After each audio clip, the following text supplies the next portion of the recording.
Alright, hello. Welcome back. My name is Andrew. With me is John. Technically, John has some technical issues right now, so he might not always be with me, but for now. I'll always be in your heart. Exactly. Oh, we got a follow from Vest VGDE, however the hell you're supposed to pronounce that. Good to have you around. Excellent. So, it's been like about a week, I think, since we played this last. I think what we did was we proved that there was another person in the carriage that was sitting where everyone thought the defendant was. And now probably we're going to go investigate and then have another court session. Yeah, that seems correct. Let's see.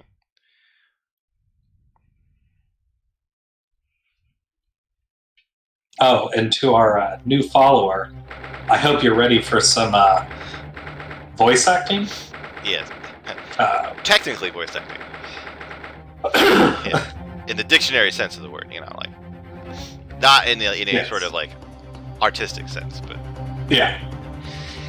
18th February, 12:52 p.m. The Old Bailey, defendant's antechamber. Dun dun. Dun dun. What on earth just happened in there? Mr. Naruhodo managed to find out what happened. Mr. Zato. I was told it was an advanced form of smoke grenade, a type of explosive device that releases smoke. Oh yeah, like the Big Gilded said that he thought that the kid who was in the carriage was in the courtroom, and then there was like a smoke cloud. I forgot all about that. Oh yeah. A smoke grenade? It sounds like the sort of thing ninjas use. They're just making sure everything is safe now. I think the trial will start again before long. So I said there was going to be like an investigation phase, but it kind of seems like it's literally just going to be trial forever. Yeah. Oh, I mean, I guess the investigation phase was kind of like looking at the carriage. Yeah, but like in the older games, it's like a much longer phase. Like you go to the crime scene and then you talk to people and stuff like that. I don't know. But who would have done something like that? The police managed to catch someone who was trying to flee the courtroom, apparently. Flee the courtroom? Why? Well, it's a young girl of around 15, I hear. A young girl? And could it be the other passenger that Mr. McGilded was just talking about? My thoughts exactly. So he wasn't lying. Oh, what's become of Mr. McGilded? Oh, God. There's so many things I need to ask him about, but he's not here. I think like the police grabbed him, right? Oh, okay. I was afraid I was going to have to do his voice. I think he was summoned to the prosecutor's antechamber to answer questions. Oh, also, fun theory. What if the 15-year-old girl is actually Sherlock? Just saying. That would be amazing. That actually really along with the young girl. Who is she? I wonder. What was she even doing here at the trial? She's taking a huge risk, and for what possible benefit to herself? Also, like, she went to the effort of having a smoke bomb in court and then got caught immediately anyway. like, she probably could have just walked out. Yeah. There's another matter that's troubling me. What's that? The 20 pence. Huh? Oh, Oh, yeah, because now we know there's 5 people, so they should have been charged 20 pence, but the guy charged extra, so they actually should have been 25. Yeah. According to the coachman, Mr. Beppo,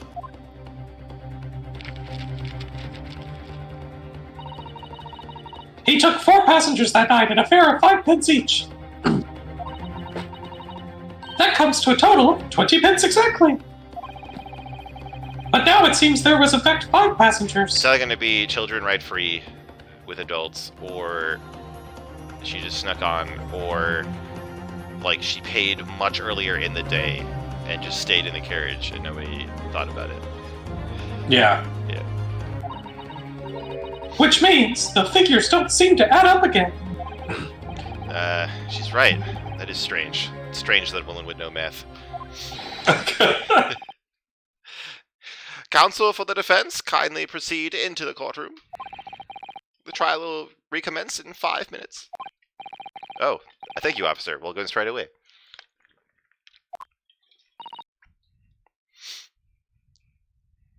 Well, yeah, sorry. Whoever she is, I imagine this young girl will be asked to take the stand and testify now. I don't know if it's because your voice is still tired, but like it's actually doing much better at not clipping. It's like thanks. It's going like perfectly. So what you have to do is just like talk for hours before you.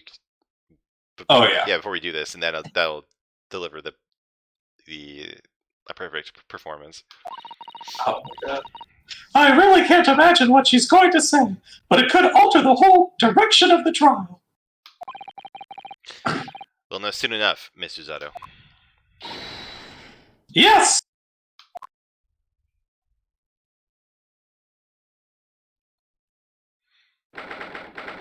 18 February, 1 p.m. The Old Bailey courtroom. Dun dun. Dun dun.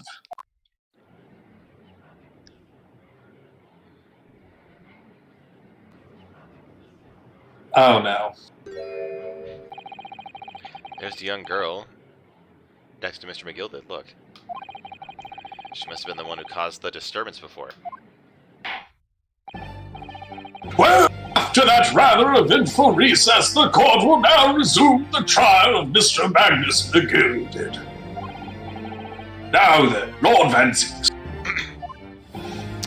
My lord. I believe you have established the cause of the smoke which veiled proceedings earlier. It seems to have been an advanced form of smoke grenade, of the sort typically employed by the army. Good gracious, the army! What in the devil's name? It was an elaborate attempt by a young girl to cloak her escape from the public gallery, but she was caught. And now she occupies the stand, as we shall occupy Danzig.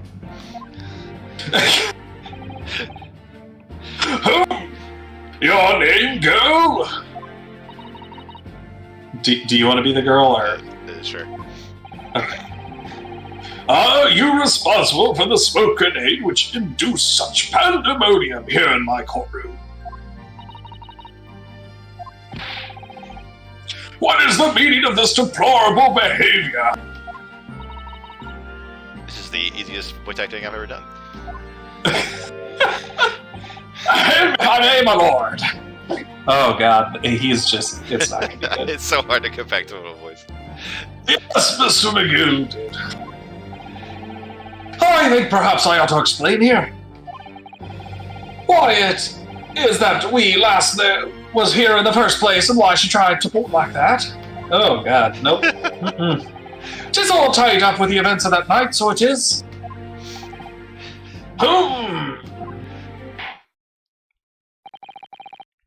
Very well, Mr. McGilded. Give your testimony. You will explain the court exactly how this young woman is involved in the case. Isn't this like hearsay or something? Like, this is bizarre. It's like, alright, defend it. Testify on behalf of this other person. Like, yeah. Court! Just what did happen that night? It's not like a defense lawyer needs that information or anything. It wouldn't be the first time. The young girl. All the night in question, I took the back seat in the omnibus and promptly nodded off. Then, a loud thud and a wee scream woke me up with a fair start. There was a fella collapsed to the floor at my feet, so I sat up on the seat across from me. Then I turned to find out where the scream had come from, and bless my soul, what did I find? There was a child in there, all curled up in a ball, hiding her wee self away. So she was in the carriage already? Like, that doesn't really make sense, because like we're supposed to be talking about the person sitting where everyone thought McGilded was. Yeah. I remain somewhat baffled, I confess, but from what I gather on the night in question, this young girl was indeed riding in the omnibus. Is that correct? 'Tis exactly as the defense counsel said. This lass was the fifth passenger, my lord. Or was she curled up in the seat? I thought it sounded like he said he found her like under his seat or something. Very well. The defense may now cross-examine the witnesses. Are you ready, counsel? Yes, my lord. Or rather, no. I have no idea where to start. Look on his face. That face. Yeah. It looks like he smelled something terrible. Like he's like, oh god.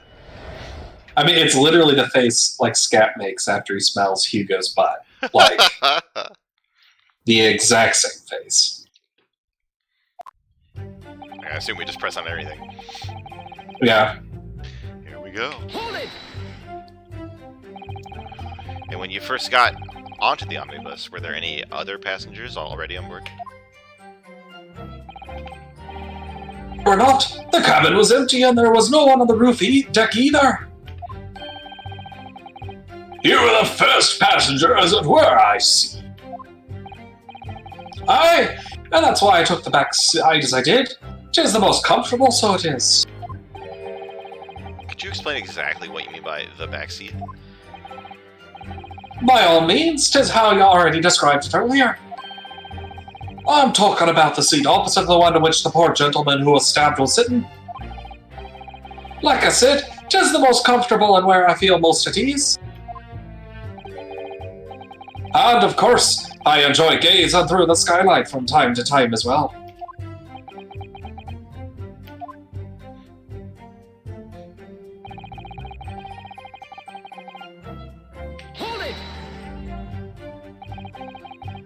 A loud thud, you say, and a scream. That's right. How can I explain it? 'Twas like the sound of someone falling to the ground. That sort of noise. So you think it was the sound of Mr. Mason falling to the floor having been stabbed? But he wasn't falling on the floor yet. Well now, you remember I was asleep at the time, so I wouldn't like to say. Well, it sounds like he Magnus propped up the victim. So like he got stabbed, died, fell to the floor, and then he didn't realize he was dead, and that's how those gloves on it. That's how there's blood on his glove. Maybe. And when that sound woke me up, I opened my eyes. Oh, I don't know if this is the right time to say this, but like this weekend I played Sherlock Holmes Consulting Detective, which is like kind of like a board game, kind of just like a interactive story kind of thing. Mm-hmm. It was really good. Was that the cooperative board game you liked? Yeah. I know, it's unheard of. But it was actually really fun. It made me think of this, like looking at like little details, like pay attention and stuff. It's not quite as ridiculous, but we did murder a man, so that was fun. God. It's just my entire world is thrown upside down. You like in a cooperative board game. I can't. There wasn't a soul to be seen in the carriage with the fellow on the floor. You didn't see anyone, but at the same moment, you did hear a scream. From the seats above you on the roof deck, I presume. Not above me, no, my lord. 'Twas from inside the cabin. But I wasn't altogether thinking about the scream. No, I was too stunned by the desperate sight before my eyes.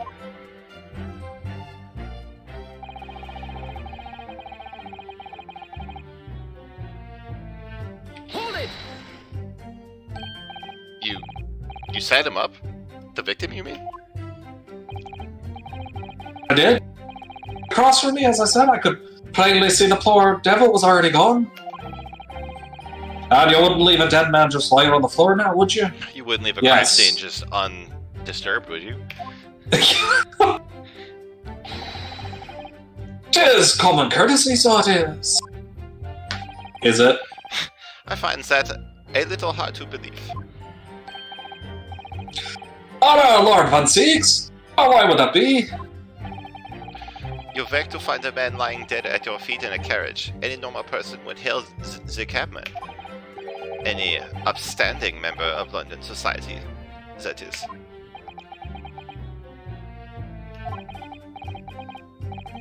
You know, in something of a special line of business.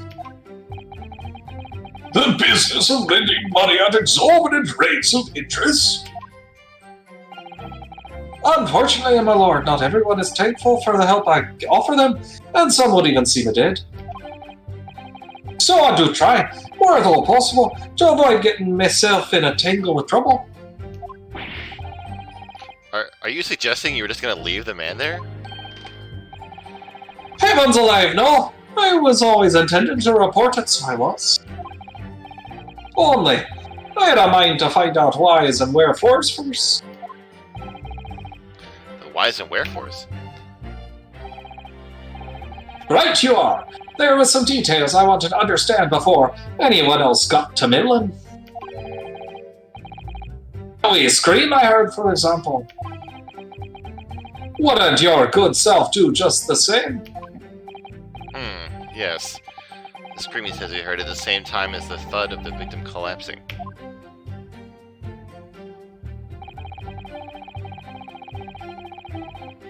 So didn't the guy who's definitely a woman in disguise, the Hatter, didn't he say that he was the one who screamed? Yes, I think. And now Magnus is saying it's the kid. I don't know if that is important or not. Hold it! I'm afraid I don't understand. I'm sure you told the court that there was no one else in the carriage except yourself and the victim. So I did, sir, so I did. As far as I could see, that is. Yeah, because wasn't there another person in the carriage with him, right? Yeah. That's like the whole reason we're having this conversation.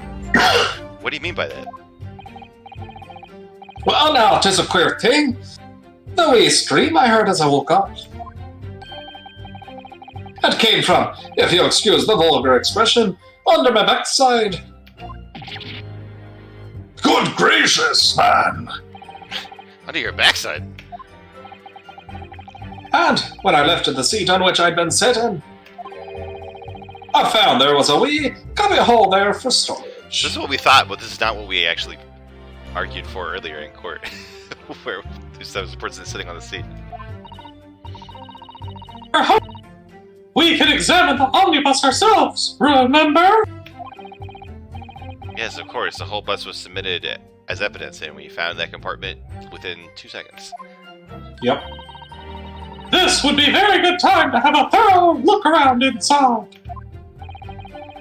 And that's what I found there.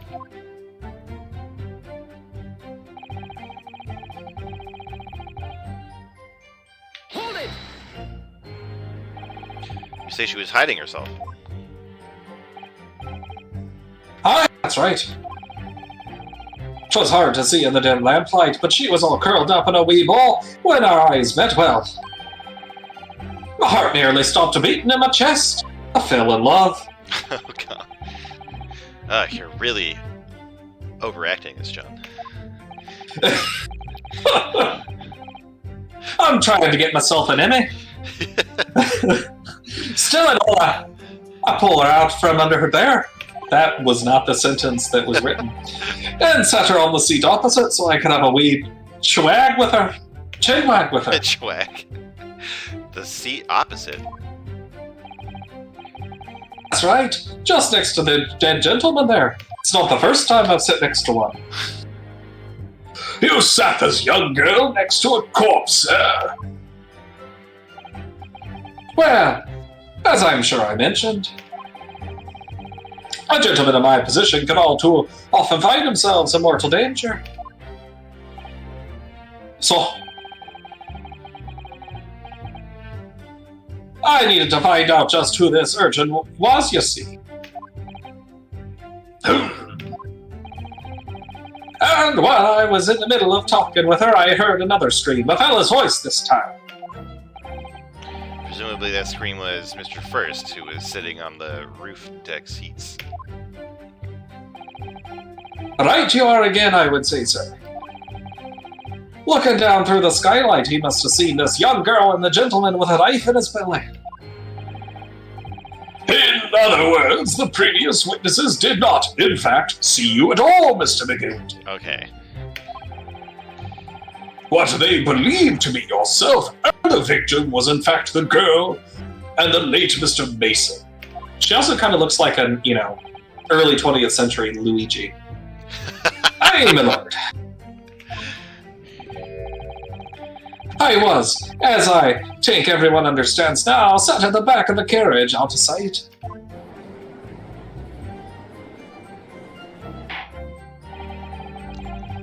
It is certainly plausible.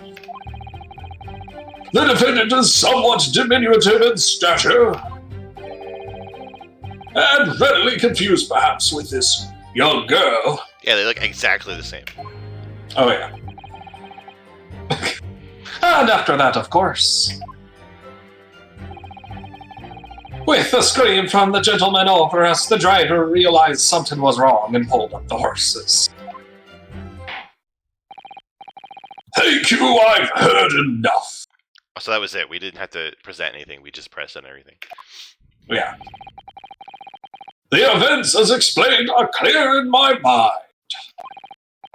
However, at least one conundrum remains. Who is the girl? Oh god, a part of me thinks it's the ballerina. Oh, no. Oh, it's Lestrade. What? Her name is Gina Lestrade, my lord. Oh, I bet she's like Sherlock's assistant or something. I think she's in the box art. Yeah, there's like a little girl character who has Sherlock's goggles. And that reminds me, I said last time that what's it, like the Chief Justice or whatever is probably the bad guy, and he's like on the box art, he's like in the background, huge, looking ominous. So he's absolutely the bad guy. Oh yeah. Yeah. She is a chancer, earns her crust amongst large crowds, relieving people of their purses. What's commonly called a pickpocket. What? This girl here, a petty thief? Women aren't capable of crime.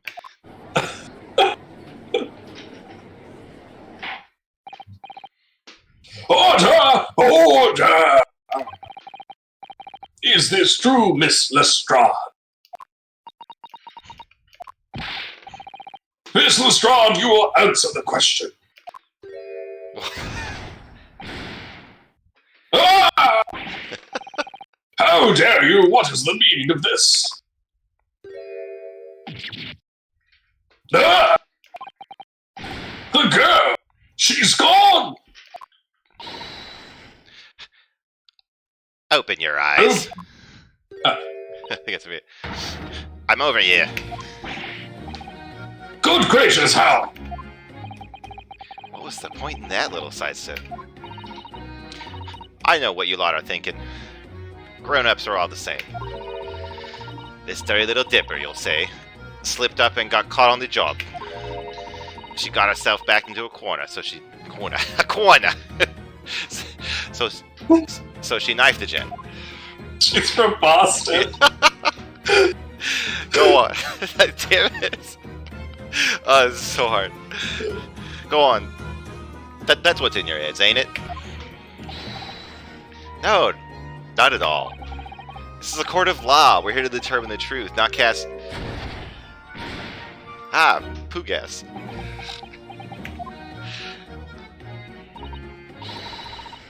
Look. Knives are for cowards. Only thugs use weapons like that.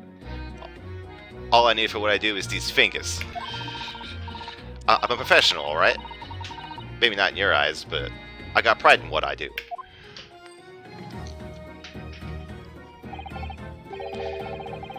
Let me guess, you don't count smoke guns among weapons for thugs? Oh, this? Yeah, this was in a bag I lifted the other day, down where they keep the four-wheel drags. It's nice, isn't it? I like the pink best. Do not wave that thing in my direction again.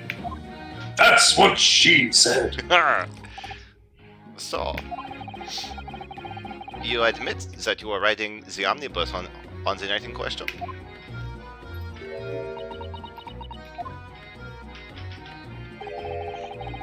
Tis lass. Yeah, I can tell them the truth now.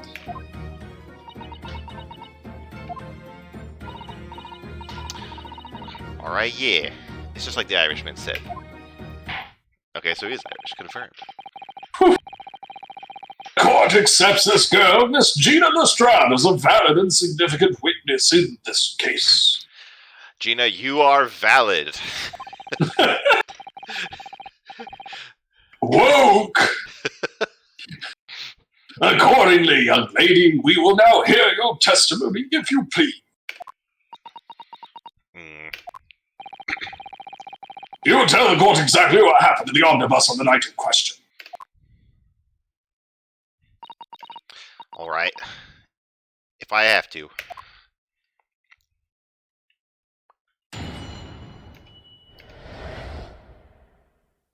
What the girl saw.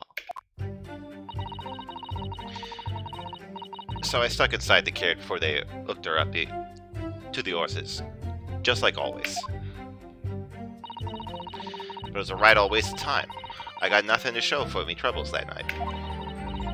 I'll tell you, you can't see a blind thing in that hiding place. It's pitch in there.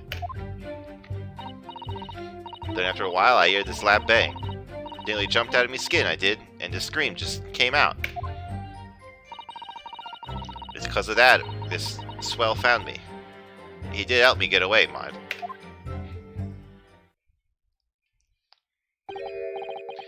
Yes, he let you go.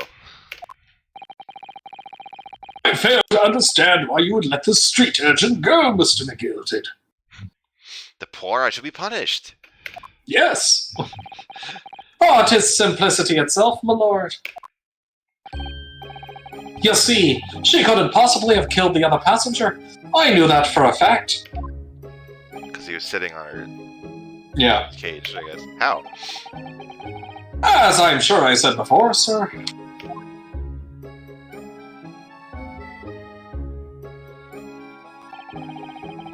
I was sitting right on top of the place where she was hiding herself. I think a demonstration is called for. We haven't used this 3D model enough. We worked really hard on this. Please, look at it. this is where I was sat that night. And the cubbyhole of which you have spoken is underneath the seat, I presume. Look at all this stuff out. Did you see the subtle animation on the handle as it went up? A lot of time was spent on this. Yes, it does appear just large enough to accommodate someone of the girl's stature. Aye, but of course, the wee lass was stuck in there. Because I'd parked myself on the seat for the duration. Ah! So you see, that's why I let the lass bolt. I knew that if the police found her there, they'd automatically assume she'd done it. But I couldn't live with myself if a young life was ruined when all the time I knew she was innocent. Even though you must have realized your actions result in your own innocence being called into question. That's a major pro move. Not guilty.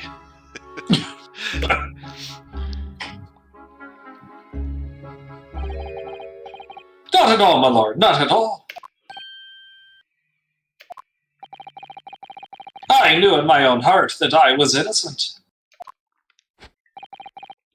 So, I thought, it was worth taking a punt of my own good name for the sake of the less fortunate lass. My goodness! What a perfect gentleman. My lord! This fine example of a man cannot possibly be guilty of a heinous crime like this. I mean, he said he did a nice thing. Criminals never say they did nice things. I'm ashamed of myself for ever doubting you, sir.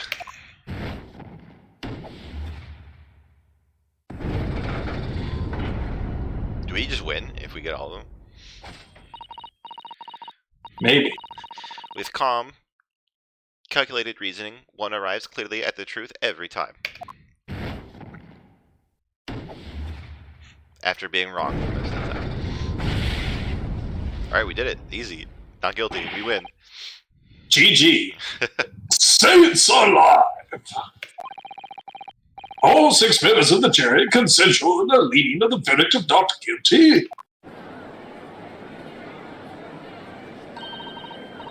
Mr. Naruhodo, this well, it must mean. Yeah, I mean, surely if them all deciding it's guilty is over, them all deciding it's not guilty is good. Although probably the Vince is gonna like turn her around or something. Like he's like, well, you gave them a chance to fix it. Yeah. It must mean what? I don't even know the basic part of a court trial. We're victorious. We've won? Are you sure? Objection! What? What?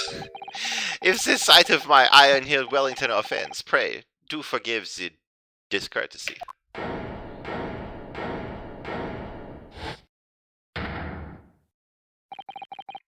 This really is a consummate example of the one monumental flaw in British judicial practices.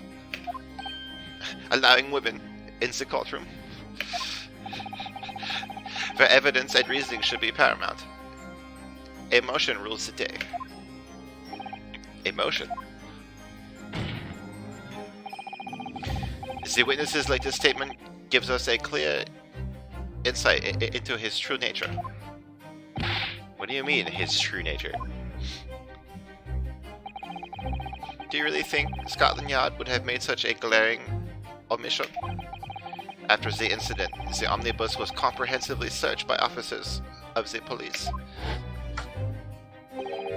Obviously, the interior of this cubbyhole, as the witness put it, was included in their investigation. The compartment under the posterior seat was full of the coachman's belongings. It's noted in black and white here in the police report. Good Lord! The evidence has been tampered with. In order to corroborate Mr. McGilden's story, someone has unlawfully removed everything from under the seat. Yeah, it must have happened during the smoke incident. Because when we checked it, there was stuff in there. I wonder if we, like... Is that why they told us to look at it again? Oh, possibly. I wonder if it's too late to do anything about it now. Oh, is this blood here the whole time? That's blood, isn't it? Oh, yeah, I don't remember seeing this one before. Yeah. Are you gonna do it, or... Is something wrong? Okay, sorry. It's alright.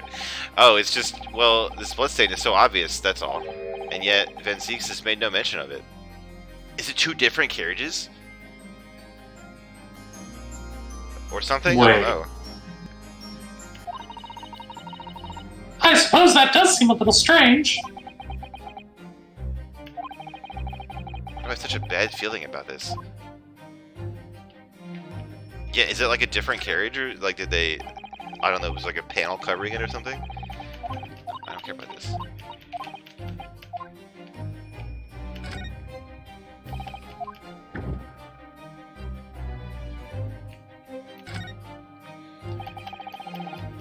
Storage compartment, but there's nothing in here. It's totally empty.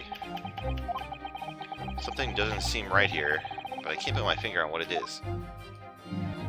The bloodstone, this one was always here. Oh, and keyboard spinning around. Read this already. Okay.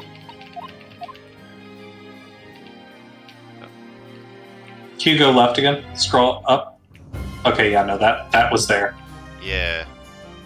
gonna go outside the thing and see what's... It keeps spinning without me telling you to. What's going on here? Oh shit, did we take note of what its number was? Was it 420? I feel like maybe it was 420 because I think we made a dumb joke. But I didn't think about that. But I bet it is different.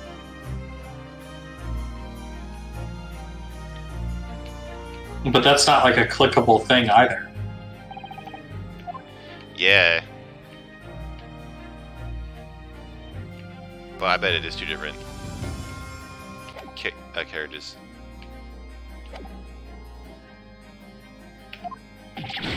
What?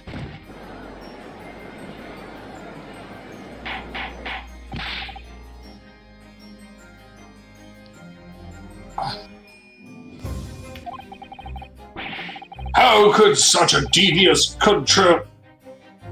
contrivance possibly have been effective, Counsel? Naturally, we must acknowledge the deficiencies of the constabulary in allowing this to have happened.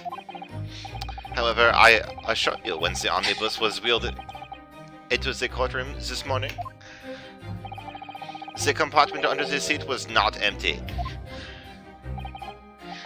Well, my Nipponese friend. Huh? Me?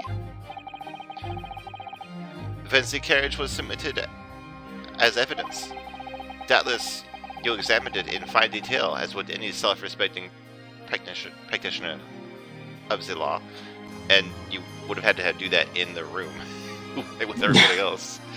We fucked around in it like 4 times. Pray, what did you find the condition of the undersea compartment to be? Oh, to be sure. The young gentleman will be able to clear this up in a jiffy. Sorry? Go ahead. You tell the court now, fella. How this is all an elaborate excuse by the desperate Lord Menzies. Well, Counsel, do you have something to say on this matter? How am I supposed to answer? What can I say about the state of that little compartment under the seat in the omnibus? It was, I think, we're definitely supposed to tell the truth.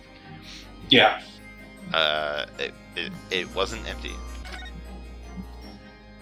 I really don't know if giving this answer is helping my case as counsel for the defense. But as far as I remember, at least. When I first examined the compartment, I'm fairly certain there were a number of articles inside it, yes. Sure, Counsel. Alright, be whist.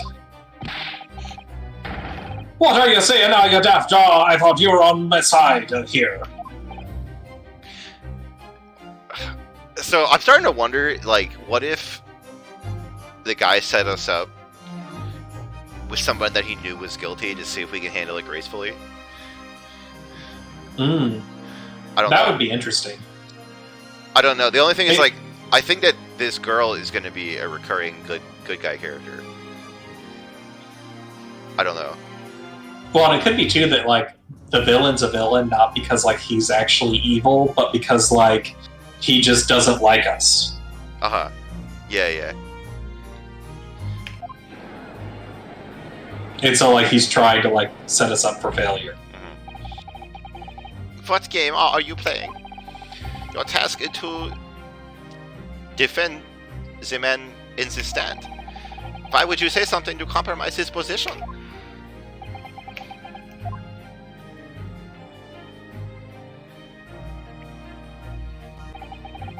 As the advocate for the defense in this trial, I confess I'm still not entirely sure where I stand. But it seems to me that I should state what facts I do know as clearly and honestly as possible. Interesting. Not altogether pleasing, fella. I'm simply telling the truth, Mr. McGillen. I mean, the police could have planted shit in there anyway, like, right? Like, just saying, when I looked at it 10 minutes ago, there was stuff in there. Well, don't forget that you're supposed to be representing my best interests here, lad. Now then. Othello's memory is a curious thing and not altogether reliable. No, the court must consider the facts. That's right, Your Honor. My defense lawyer is lying. That there cubby hole under the seat is as empty as the devil's heart, so it is. Do you think perhaps it would be in your best interest now to admit that you might have been mistaken? Jake approves of your voice, by the way. Ah. It's pretty trash, but it could be worse. Why? Why do I feel like something's not right here? It's definitely not the carriage. I should like the jury to weigh in on this matter, I think. No, I don't think you should. Yeah. Oh boy.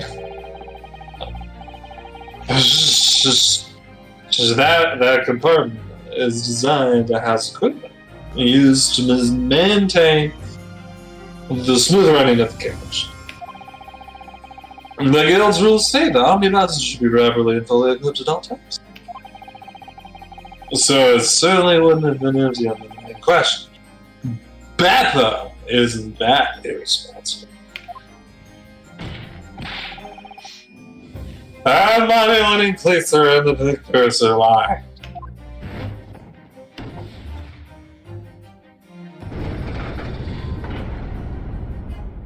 Oh, how the turns have tabled. Ah! I can't believe I was nearly taken in. The stinking rich are always stinkers. Nothing but cowards, a lot of them. What? Oh no. It's a trick. Of course it's a trick.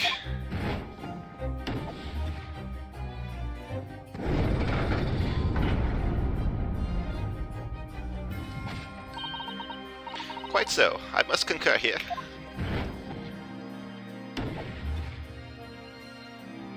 Damn. People must fickle with hell. With calm, calculated reasoning, one arrives clearly at the truth every time. Yes, but every time a different truth, it seems.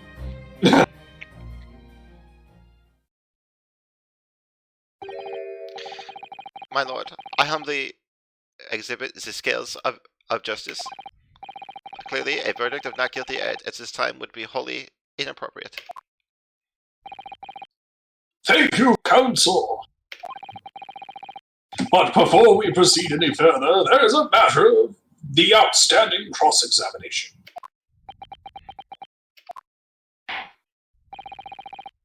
Counsel for the defense, begin your questioning of the witness, please. Yes, my lord. What just happened? The whole balance of the trial just shifted almost beyond recognition. The Reaper of the Bailey is at work, it would seem.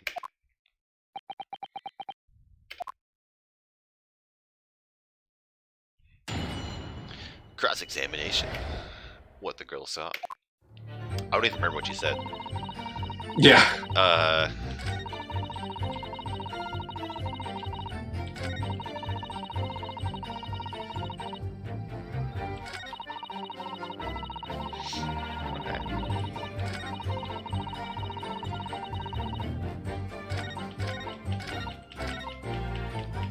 So I think in this picture of the victim, he's missing a button. Yeah. And she said she didn't get anything, so I'm wondering if like one of these buttons is his or something. I don't know. I thought it was gonna be like she was gonna deny being there, and then we would use the button, but she doesn't deny being there, so I don't know. Yeah. Hold it! So you were already in the omnibus before it even set off on its run? I can't remember what voice I used for 5 minutes ago. Well, yeah. It was Yeah. Yeah. I mean, what's the point of spending a Joey to make a few bob, eh? That's a rum idea, isn't it? There was like 1 or 2 words of Australian in there. It's trying to Words escape. of Australia. Yeah. Not an Australian accent. Words of Australia. Exactly. I suppose it means there's no point spending money to make money. It actually makes sense. Counsel, may I remind you that this girl is a petty thief? Kindly refrain from entertaining her tenants. Well, that does clear up a little my mystery of the fares and all. For paying passengers a 5 pence apiece, making the 20 to which the cabman testified. And one little scapegrace riding for free. The right conk of a driver always goes for some grub before his last run, see? That was all Australian. So that's when I slip into the carriage and get myself in under the seat. Nice and easy, right? But your hiding place is a storage compartment. Full of equipment for the coach, no?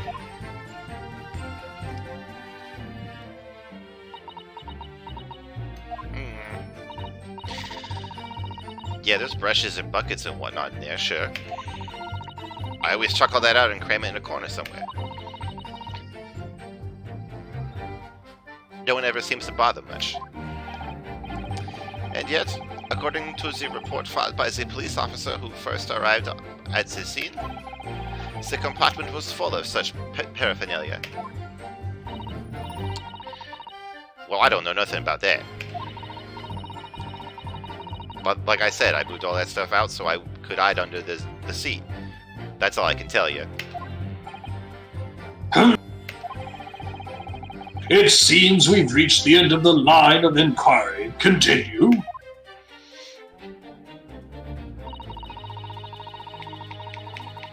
Hold it! A waste of time? Why is that? Well, most nights I'm on my own and the God permit it, at least some of the time. I beg your pardon, did you say God permit? Speaking the Lord's name in vain. Oh yeah, well that's what my kind call it. You'd say the omnibus, I suppose. The point is, any normal run, the carriage ain't got no one in it for a while. And that's when you come out of your hiding place and get away? That's it? Only that night? This cove was sat on me seat from the start. And he didn't budge the whole way, did he? Not 1 inch. I was totally stuck. Do you mean to tell us that you were present in the carriage for the duration? You were under the seat the entire time while events unfolded in the enclosed cabin? Jake says she's Australian, British, and a good fellow. Oh, no. Yeah. Right, mister? To be sure. I was as shocked as anyone. Oh, the to be sure, I think is an Irish thing. Like that's like an Irish idiom. To be sure. You don't expect to lift the cushion you've been sat on and find a child now, do you? So this Miss Lestrade couldn't possibly be the culprit then.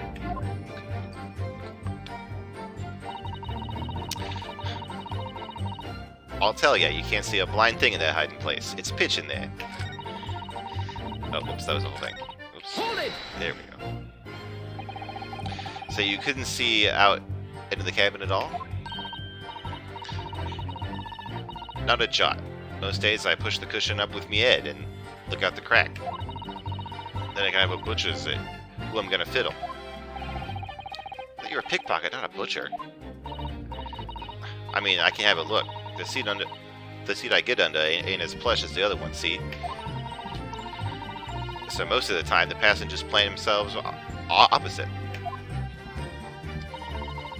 But for some reason that night, this here Irishman spent the whole journey right over me head. And for that reason, you weren't able to push the cushion up to peek out. I see. Truth is, the game is rigged from the start. I ain't too happy in small dark places. Feels too much like being thrown in the clink. But it's the only place to hide in them carriages, so it's opposite's choice. Why doesn't she just stick to picking people's pockets in the open then? Blech. I'd say there's some reason she's not letting on, judging from her demeanor. So anyways, I was a bit scared, but I had to just stick it out under there. Nothing else to it.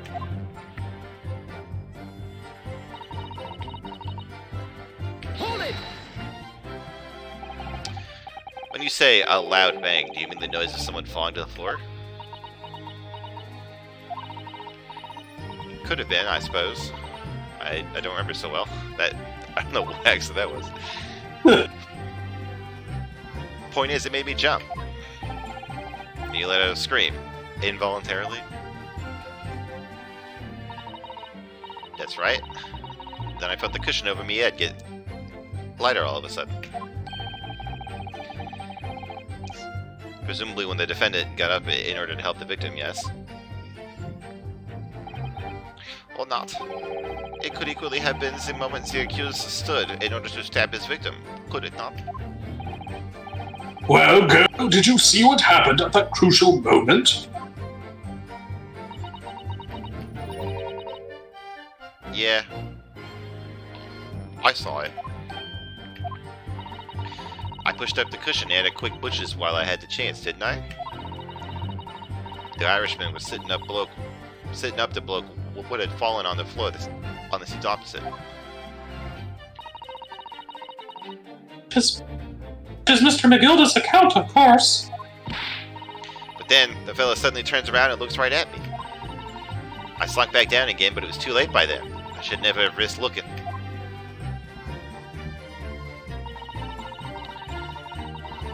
Hold it! And when Mr. McGilda discovered you, he pulled you out from your hiding place? Oh, I was scared stiff, I was. He dragged me out and sat me down on the seat and all. Next to the victim, Mr. Mason? Yeah, the bloke had a knife in his guts. He was still bleeding. Then the carriage lurched a bit and ended up falling onto me. Gross. Huh, how awful. Both my hands got covered in blood. It made me sick. It made me feel sick as a dog. This is going more Australian as we go on. Both her hands covered in blood. That must be what the rooftop passengers saw. After that, I believe you talked with Mr. McGilden for a while. Is that correct? He asked me some stuff. Wanted to know me name and what I was up to and that. Then I heard something from up above. Someone screamed. Yes, Mr. First on the roof deck, one would presume. Well, I didn't want no one seeing me face, so I didn't look up. Then the horses were drawn up smartish, and this here Irishman says to me, "Get back under the seat. I'll see that you can get away with later."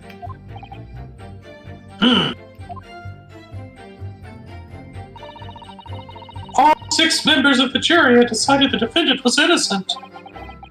For one brief shining moment, yes. It's clear that they are still very unsure. If we could just find someone conclusive piece of evidence among this new testimony, I'm sure we would clinch the verdict we want. Yeah, I think you're right. I have this niggling feeling. Something's bothering me, but I just can't quite put my finger on it. The game won't let me put my finger on it. It's definitely a different carriage. I almost want to go back and look at the previous stream and see what the number was on that carriage. So I snuck inside the carriage here before they hooked me up. Oh, never mind. Okay, so we have to present something here. It's pitch in there. I mean, it makes sense to be dark in there.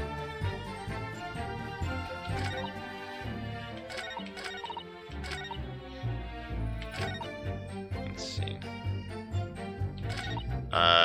So what can we present?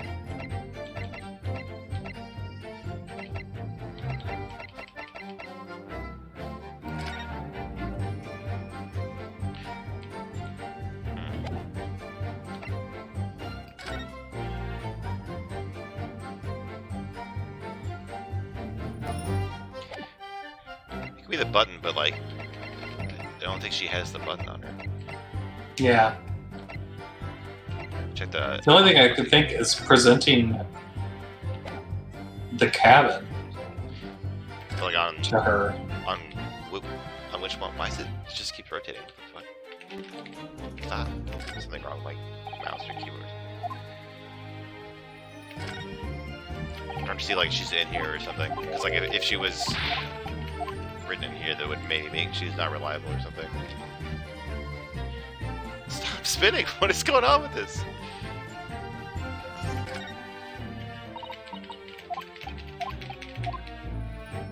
Okay. Everything's doing this. What the fuck?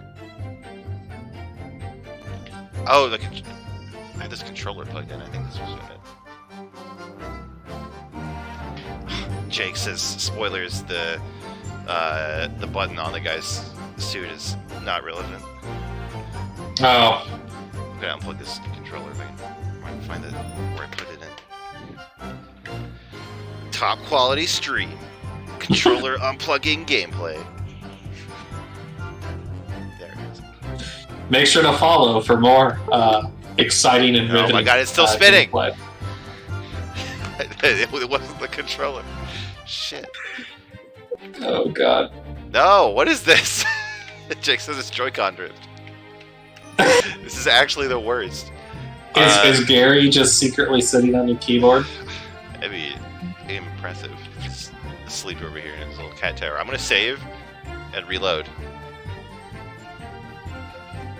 Yeah, I'm just gonna reload the game. Let's see if that works. If it doesn't, I'll like reboot the whole thing. Can I reload from this one? Yeah.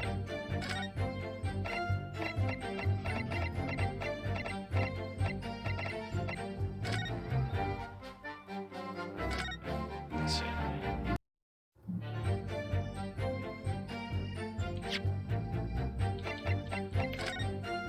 Nope. Alright, we're gonna Close out of the game. Yeah, hold on. Be right back, everybody.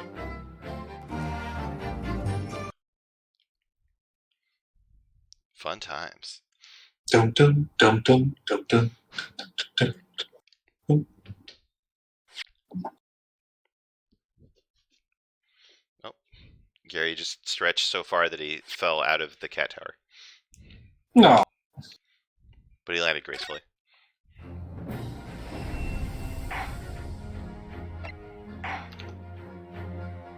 Oh, didn't mean to show you my Steam menu, right? Oh, I should let John back into the stream too. Maybe. There. Okay, it stopped spinning. We're good. We did it.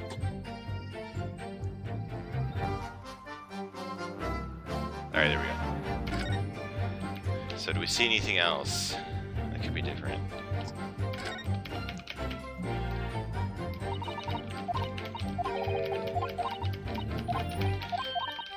It's the same thing. So maybe, like, we can climb in the compartment and see what's actually dark in there. Because, like, if she actually could see, like, through the cushion or something, that might be different.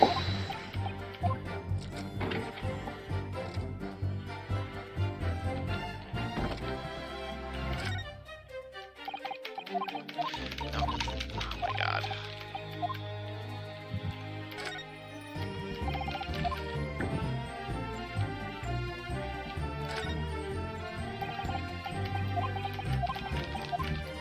Oh, okay.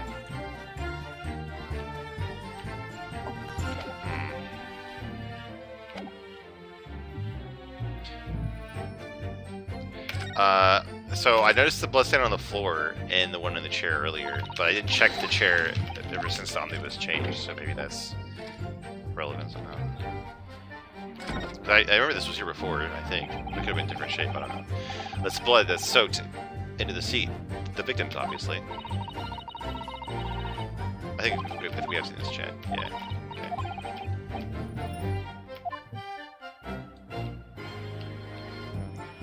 The floor, though. The floor's new.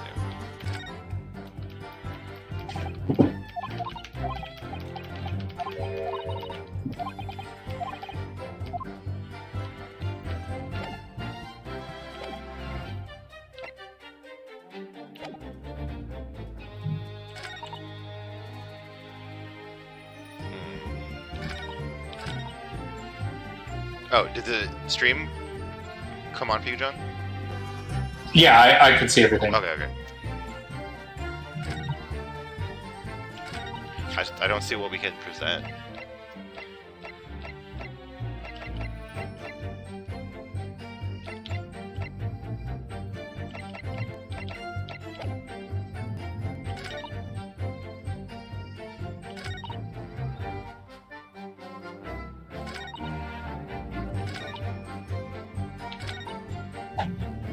Yeah, that's...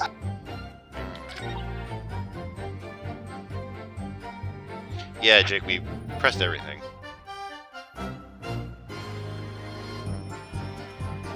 We pressed this one, right? Hold it! I think we did. Yeah.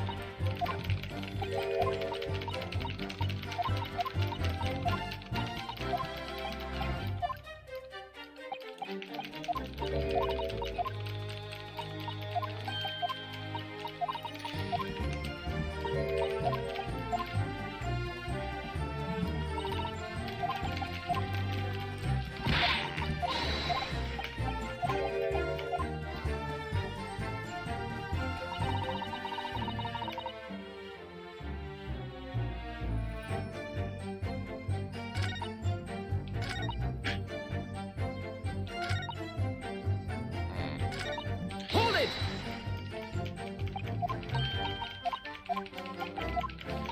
Press this already.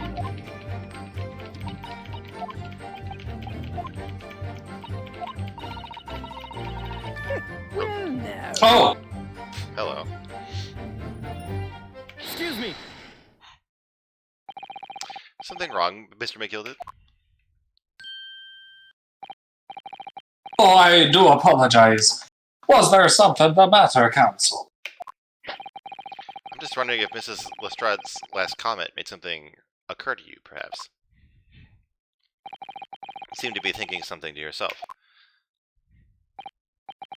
Oh, no. Oh, it's nothing important. I was feeling bad for the poor lass is all. I remember feeling desperate myself as a young lad, shut up in the dark. Just terrifying, so it was. I see. Yes, I'm sure we can all sympathize. I'm so scared of the dark now. Hey, and I don't know about yourself, but I find the darkness seems to make everything you hear seem that much louder as well.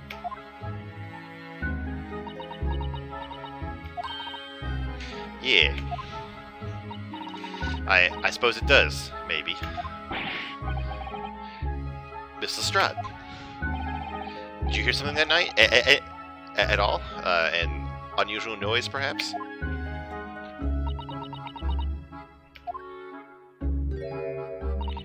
Nah, not really.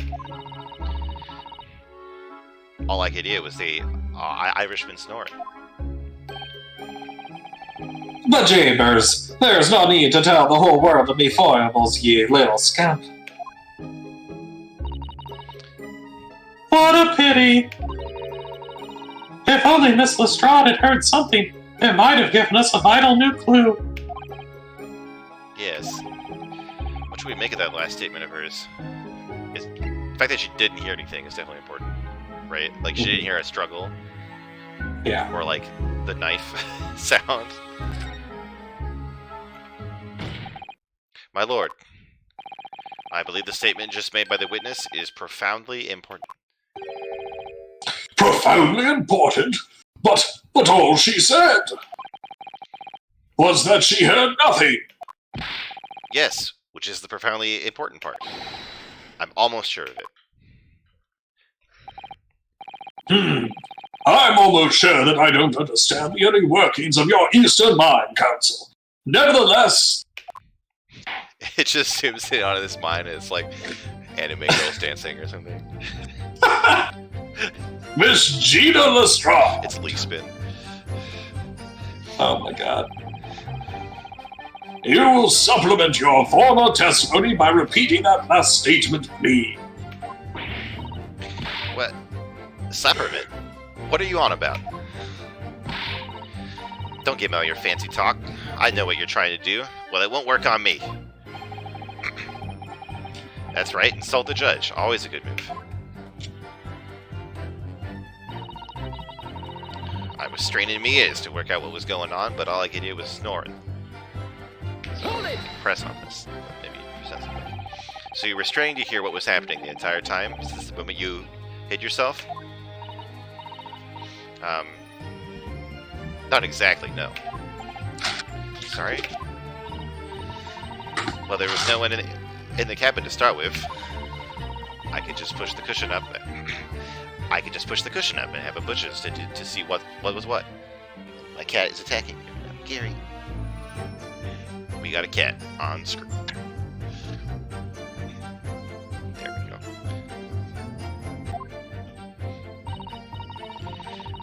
But then when I saw this swell getting on, I got Mia down so he wouldn't notice me.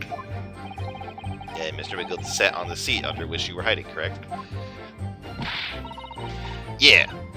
Would you Adam and Eve in there? What a mug. So then all I could do was listen. I was waiting to jump out of there as soon as I heard him leave, see? But would he? Not likely. Even though we stopped here and there, I never had the door open.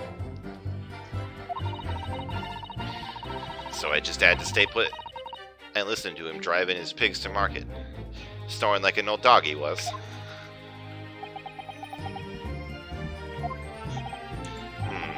Are there any conclusions we can draw from that, I wonder? It doesn't add up because the other guy didn't get on. Yeah. Miss Lestrade, what you have just told the court is clearly at odds with the facts. Ah! Odds? Are you sure, man? Absolutely. It seems my learned Nipponese friend is not as dull-witted as I feared. Savinsk's realized it too. Racism is wrong. So, I must insist that you bolster your claim with evidence, or some complicit party's name at the very least.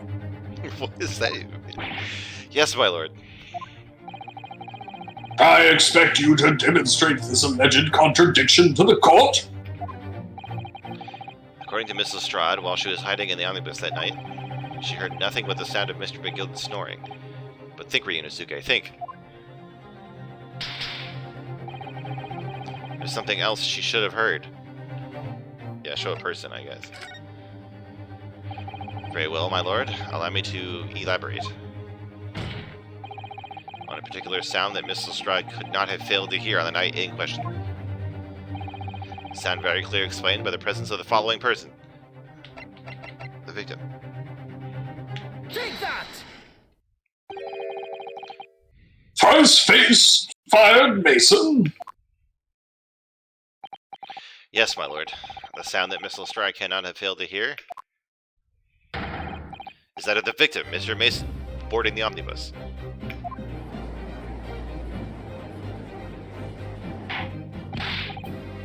Oh, I explain your reasoning, counsel. What do you mean by reasoning? The guy makes a noise. She didn't hear a noise. Yeah. Checkmate. Like, Miss Lestrade, allow me to confirm something. You claimed earlier that you were the first person on board the omnibus. Is that correct? Yeah, of course I was. I got on while the driver was in the pub, didn't I? And the next person on board the omnibus was Mr. McGilden?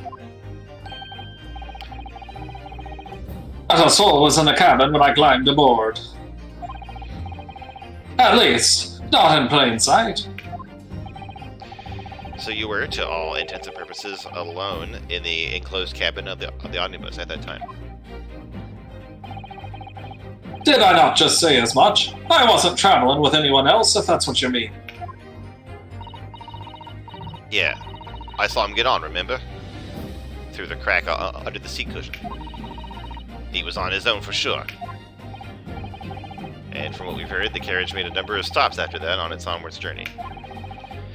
During which time, did you not hear the door opening or closing at all? Nah, I never heard it. That's exactly what I was listening for, weren't it? Waiting for the swell to leave? In which case, when and how did the victim end up in the carriage? Ah! We know that the victim collapsed inside the enclosed cabin of the omnibus. Therefore, Miss Lestrade's statement about what she did or did not hear is at odds with the facts.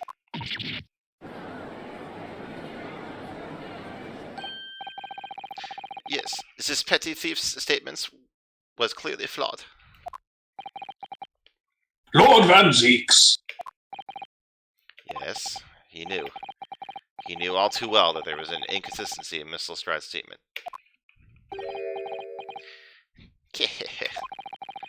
It would seem words of thanks are in order for my learned friend. What are you talking about? You have demonstrated matters impeccably.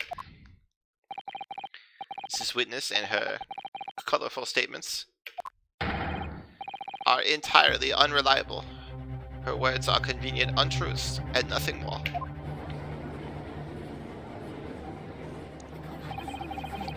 He's dead right. How could the victim possibly not have boarded the omnibus? That makes no sense whatsoever. And this girl's a pickpocket, let's not forget that. Straight to hell. Right to the fires of hell. Ah, she didn't even say anything. I didn't want to judge the dear little mite just because she has some rather naughty ways. But I must say, I can't abide liars. And neither can I. But Mr. Foreman. Oh, I didn't want to judge the girl just because she has some less than salubrious ways. But I must say, I cannot abide liars.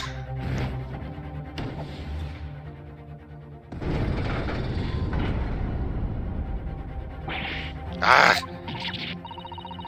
Mr. No, 5 jury members leaning towards guilty. It's okay, they're so fickle, we can just pit them against each other and they'll change their minds.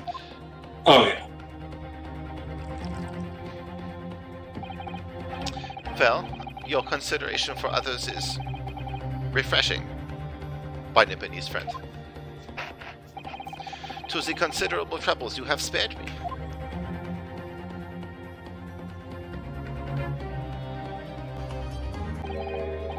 Yes, very refreshing.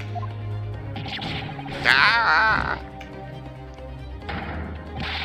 Gar, what are you playing at? Have you forgotten who you're working for, you useless Eastern madman? This is carnage, it's perfect. What the fuck? Yeah. Wait a minute, that's definitely the same fucking knife. Wait, like... Isn't it? No, okay, no. No. It's different. Yeah. Juror number 2 is the only one left. Mr. Naruto, the way this is going... I know, if we can't find some new way to convince everyone of Mr. McGilded's innocence, the judge will rule and we'll have lost. I very much wanted to believe the words of one of London's most respectable gentlemen. But those of us in service know we must accept hard truths. Hold it!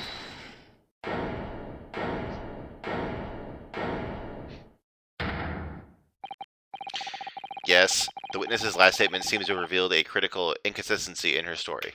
However, if we consider the possibility that her statement is in fact the truth, it may shed an entirely new light on this whole case. What are you saying?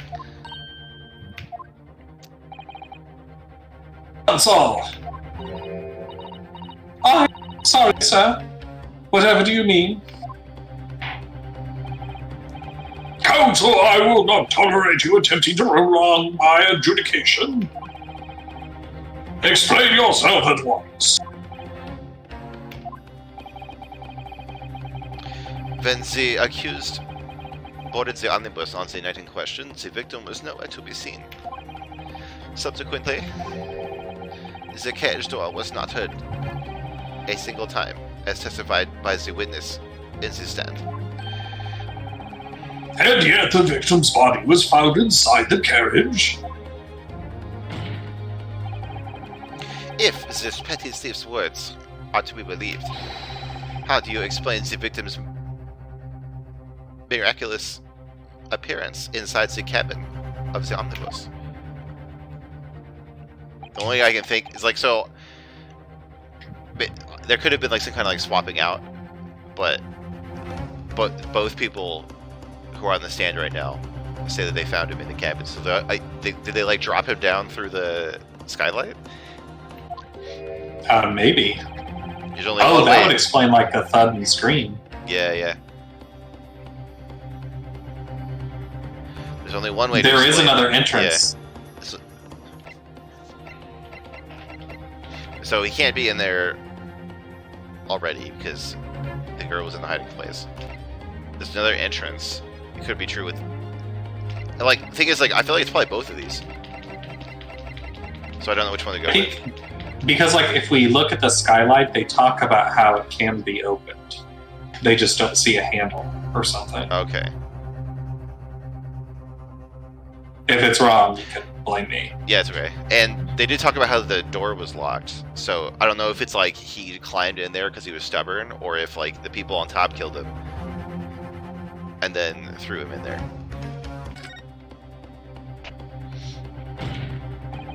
If the door wasn't opened even once, the only explanation is that the victim entered the closed cabin some other way. Objection! Nope. I wondered what new fantasy you would come up with in your blind panic. But behold, the omnibus is here for all to see. Only one side of the enclosed cabin is furnished with a door. The other has only windows. Fixed windows, which cannot possibly open. In short, there is no entrance to the cabin other than the door. Objection! No, I think we're right, because he's gonna like, where is it? And then, Walter pointed out, yeah, but there could be. There's only one possibility you have not considered. Oh, really? Yes, one other way inside that isn't the door. Another opening, the use of which allowed the victim to appear inside the enclosed cabin.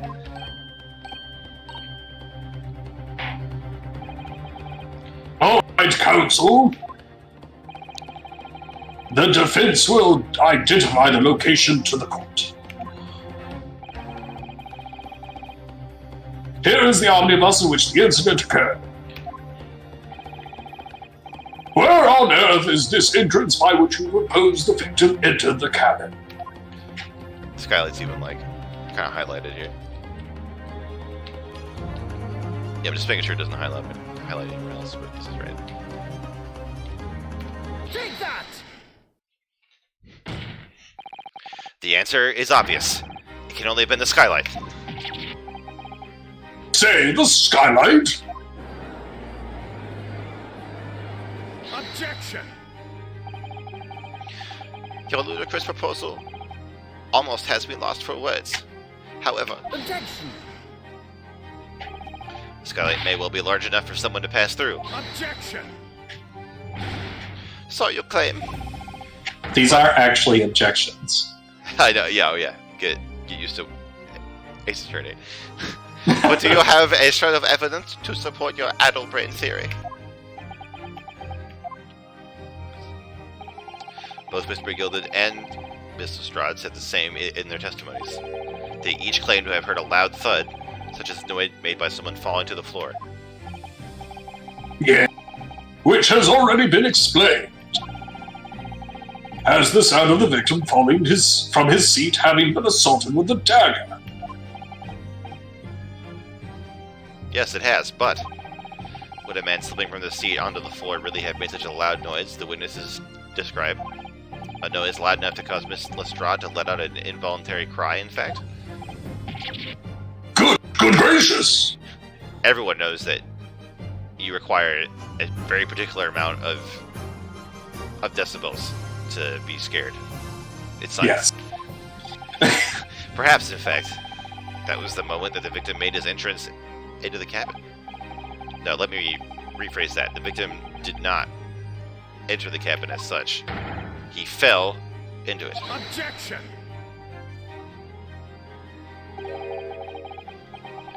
You're now suggesting that the victim fell from the skylight into the cabin? That's simply impossible. How can you be so sure? Because if the victim had fallen inside through the skylight, as you say, The passengers on the roof deck would have seen it happen. And yet, not one person made mention of such events in their testimony. Yeah, they wouldn't if they killed him. Yeah, well, yes, that's true, but...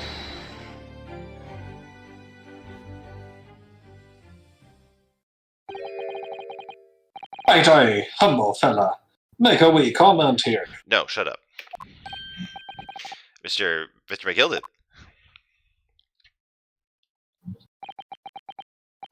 To be sure now, the two fellows who were sat on the roof that testified afore said nothing to the victim falling through the skylight.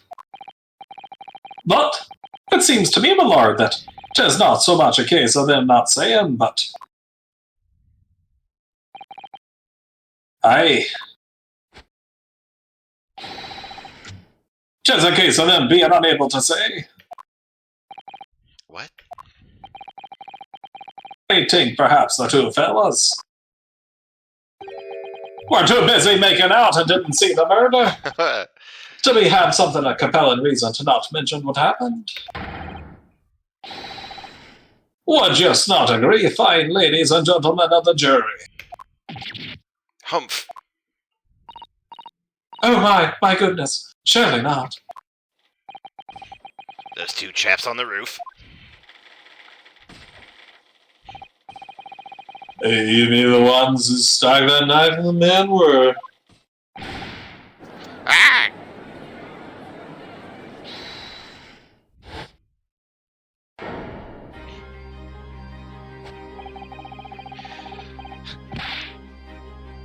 Just what exactly are you insinuating? Whoa, I don't. That went a weird direction.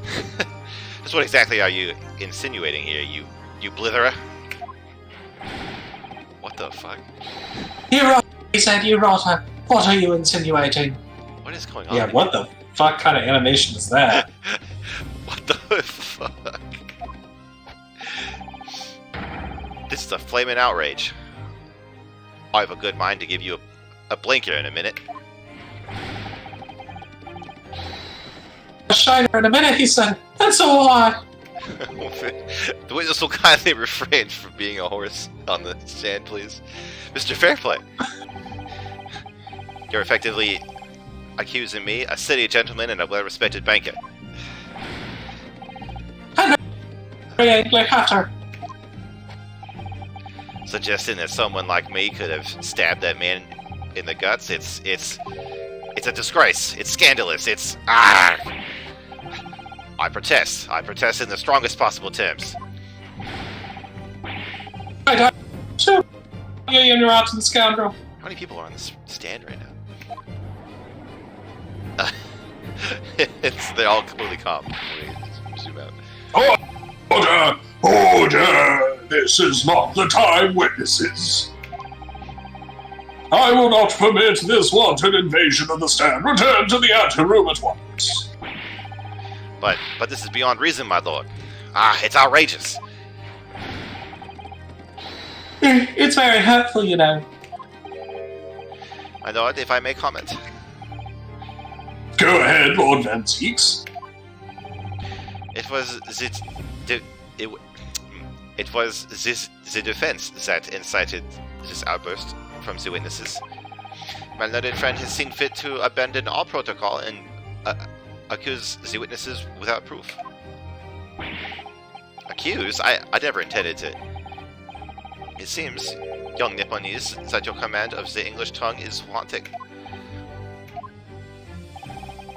You propose to this court that the victim fell through the skylight from the roof deck of the omnibus. That hypothesis can not possibly stand without the rooftop passengers being aware of the events. You have branded these gentlemen liars. You have intimated their guilt. You know, we already know that they lied. Yeah. In our British courts of law, that is what is termed a baseless accusation. And we aren't the one that accused. McGilded is who accused them. I know I was rash to put this idea forward without any actual evidence, but you can't just dismiss it without a second thought. What are we wasting time for? Get them to testify.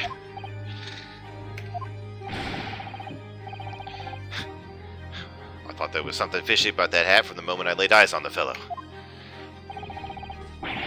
We have to see this matter through now, one way or another. If there's filth and rubbish in our midst, we must dispose of it at once.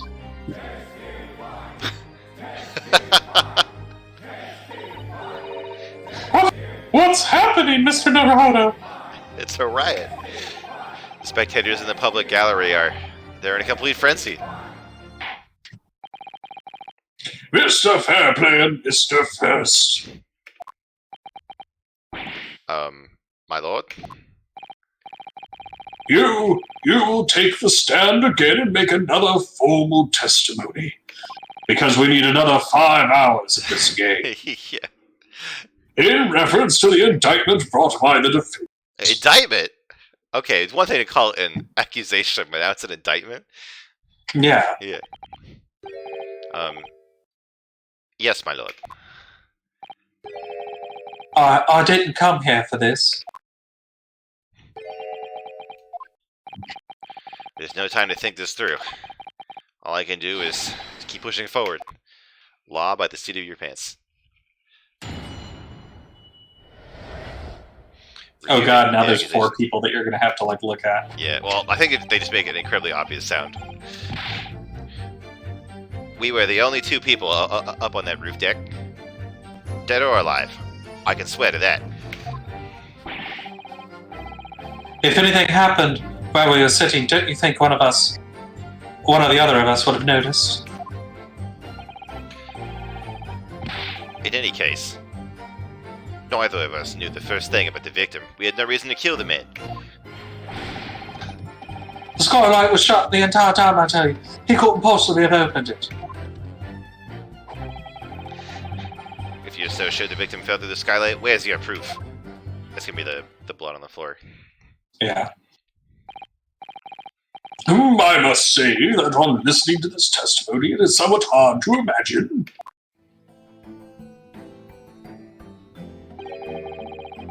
how either witness could have performed any malevolent act on this open rooftop deck without the other noticing forthwith. That's right, you see. We're innocent, I'll tell you. Although logically, of course, the argument falls down if the 2 of you were in collusion with one another. What? Hey. Hey! Sorry, it Okay. clipped. According to investigations by Scotland Yard, the 2 witnesses shared no common dealings. Hey, well, I don't trust coppers anymore. I trust the stinking rich. Something doesn't feel right here. Trial is going in our favor, really. So why do I feel so uneasy? Counsel for the defense, over to you, your cross-examination, please. Oh, yes, my lord. This mechanic. Yeah. So I think what's going to happen is we're going to present the carriage for the blood on the bottom, and then Banksy is going to be like, "What the fuck? There's no blood in the bottom of the carriage." So, do you want to still press everything, or do you want to try to jump to that? Because like this seems Oh, sorry, go ahead. I was gonna say, we can. Yeah, I guess just go ahead and show him the. Yeah. I just feel like it's like so obvious. It's like he's literally like, "Where's your proof?" Like, well, I think we've got it. All right, let's see. Objection! All right, no, the music just kept going. Let's just consider the implications of that statement for a moment, shall we?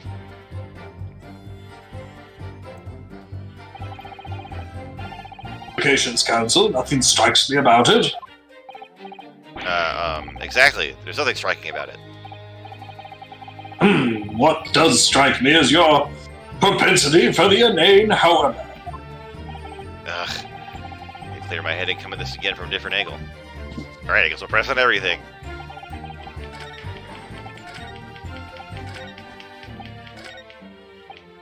Hold it! So at no time did the victim, Mr. Mason, climb up to join you on the roof deck?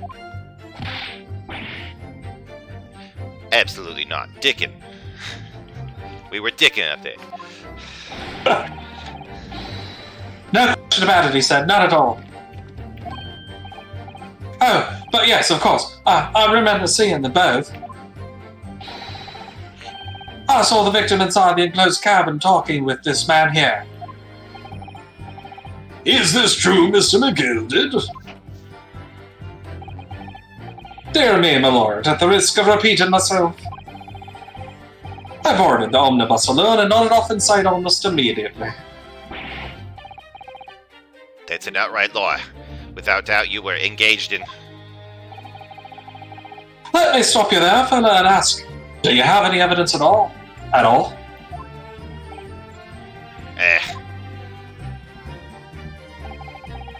Tis all about evidence in the court these days, so it is. You'll do well to remember that. Yes, the very well-composed and deliberate system of law where you have 4 witnesses in the stand at the same time arguing with each other. Yeah. Oh, I saw you with my own eyes. This is going so well. Hold it!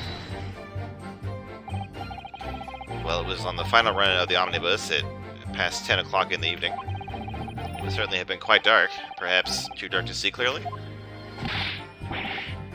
Is this some kind of a lock? Is it a joke, he said? Is that what this is? Or perhaps one or the other of you fell asleep briefly. Are you fair dinkum, sir? Are you serious, sir? That's what he said. It's impossible, I tell you. I'd give you the keys to the vault if you could fall asleep in that bit of coal. And if you did manage it, your eyelids would freeze shut and you'd never open them again. That's extreme. It was extreme, I tell you, and he had to put up with it because this man had locked the door. Any true gent would have unlocked it and let me when I knocked. I'm damn sorry about that young fella. But you see, I was away with the fairies and I didn't hear you at all. That's a lie. I saw you through the grass. You were talking to someone. No, 'twas a cold night, so it was. People do be seeing things that aren't real in the cold. 'Twas hardly surprising. Yes, the hallucination effect of cold weather. Very well documented. Seeing things. I believe we have reached an impasse here on this particular point. You. Don't take it personally now, lad. If I'm a suspect in this case, then 'tis only fair that you and the other fiend are too. Open and free competition is what a capitalist society is all about. This isn't a competition I should like to be involved in, really. Hold it! This could be it. Like, they're both in debt to the defendant. Yeah. So you had never met Mr. Thrice-Fired Mason before? No, Luma, no. Not once, never. He'd never met the man before, he said, never. And you, Mr. First, had no prior dealings with the victim either? That's right, sir. Patterns don't have much to do with brickmakers, to be perfectly honest, sir. No, I imagine not. You see? How many different ways can I put this? Neither of us could have had the remotest connection to the gentlemen who were inside the cabin. Yeah, we know this. Yeah, okay, so we know this is wrong because he's got a connection to at least one of them. What is it? Yeah. Excuse me. Excuse me, Mr. McGilded? Yes, counsel, what can I be doing for you? Oh, sorry, that's me. Did the witness's last statement give you pause for thought somehow? I'm just like, man, where's the voice? Oh. The remotest connection? Is that right now, I wonder? What are you insinuating now? Mr. Fairplay, 'twas been too long, so it has. Eh? If I'm not very much mistaken, I believe 'tis fast approaching, is it not? Your repayment date. Why, I beg your pardon? You borrowed 20 guineas from me, sir. At an unconscionable rate of interest. You tricked me. It's extortion. I'm a banker and I didn't understand interest. Well, now, is that a touch of begrudgery, isn't it? Begrudgery is a great word. I'm gonna start using that. A sort of begrudgery that might motivate a fellow to pass his crimes off on another. Gag. And young Mr. First. Me, sir? What do you want with me, sir? You do be making hats for a living, do you not? That there top hat sliding about your head, is that one of your own creations, is it? Oh, well, I'm still just an apprentice, you understand. I'm learning to find the perfect fit for whoever finds you'd walk through the door. The perfect fit it is. Well, 'tis a very distinctive design, so it. Customers like it, I tell you. They like a distinctive touch. So it's not even like trying to make it look guilty. It's literally just roasting his hat making skills. Oh, yeah.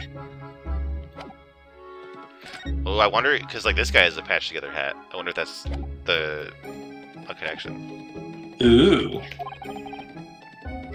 Customers? Such as Thrice Fired Mason? Dude, why does this guy even use he's solving the whole case right now. I'm gonna laugh if McGilden is actually a lawyer as well. Yeah, yeah. There was a photographic print of the victim submitted as evidence of harm, my lord. Yes, oh. And this you mean? I can't help thinking that the poor fellow's hat looks distinctly familiar, wouldn't you say? Oh.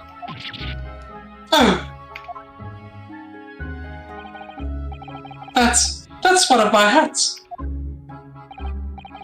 Hey, that it is. So it would seem the brickmaker was a customer of yours.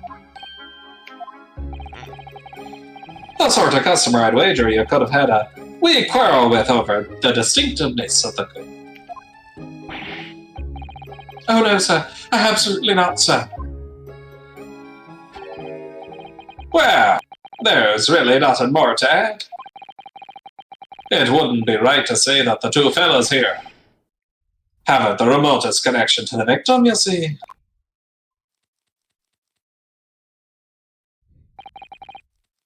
I rest my case. You little weasel. Ah. He's better at this than I am. Gosh, Mr. McGilden had certainly been through a thorough in his research, hasn't he?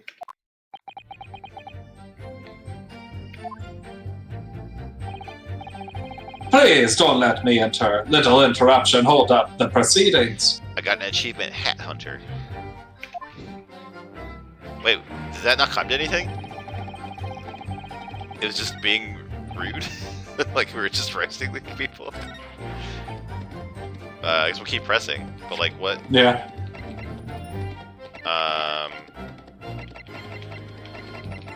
Maybe we present this here. Or on the previous one, but let's keep pressing and see what happens. Hold it! Are you quite certain about that? That the skylight was shut the entire time? I'm going to lose my block with you in a minute. He's going to lose his rack with you in a minute. That's what he said. Take a look yourself. Go on. You see? It's shut fast now, just like it was on the night. I'm pretty sure that's a handle there that I hadn't seen before. Yeah. So it is, of course, a fellow the size of Mr. Mason could likely break right through it. Still in all. Let me see if I can actually find that handle. Yeah. Yep.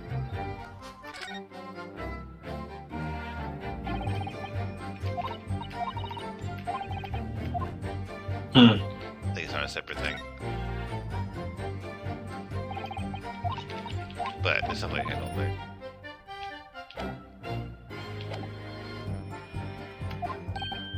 What? The size of the thing, you understand. Yeah.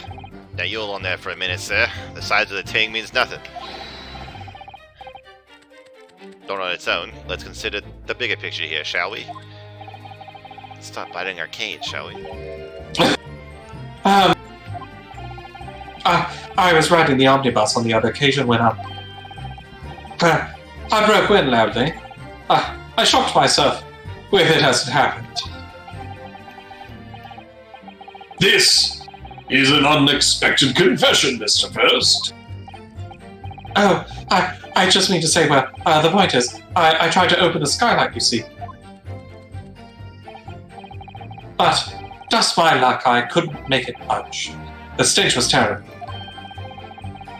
Everyone was looking daggers at me, so I went as red as a rose. Rouge, I did. Are you expecting me to sentence you?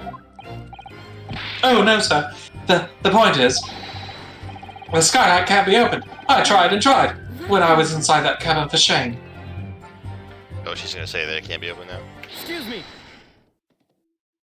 Do you have something to say about that, Miss Lestrade? Miss Lestrade.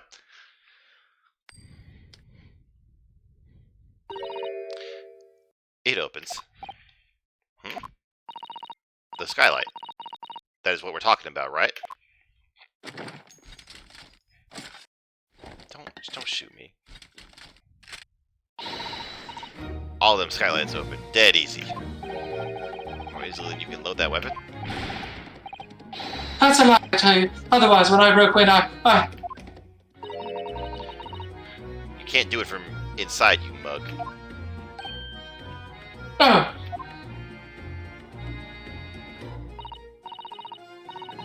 Look, a few weeks ago I was up on the roof deck of one of them drags. And I had a great haul. I mean, I had persons coming out with ears. Miss Lestrade, this is not the forum to begin allusions on the subject of your criminal activities. Eulogizing their... Well, anyway, I had a bit of a scare. When I lifted the last bloke's purse, he got wise to me. All four of them surrounded me, so I couldn't hop off the bus and leg it. So what I did was, I used the skylight. Open the catch and jump right through. What?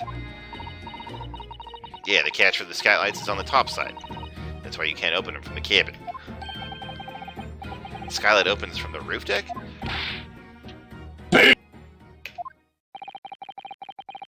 Up on the roof of the omnibus at once and verify the witness's claims.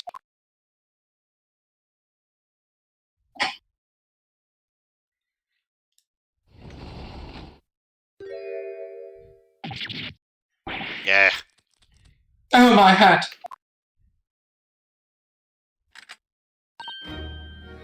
See?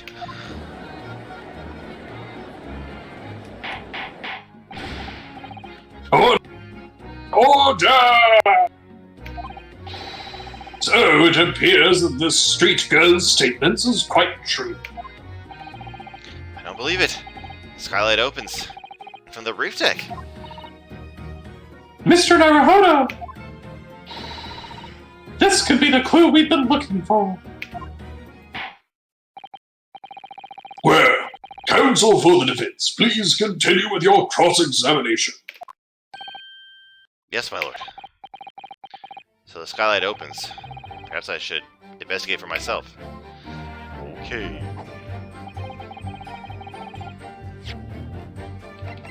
that we can approve.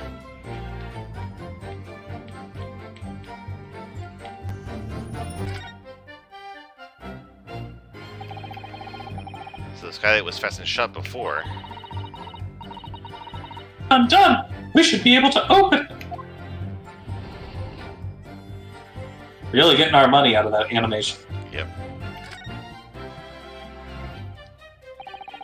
You can certainly see inside the carriage through this opening, that's for sure.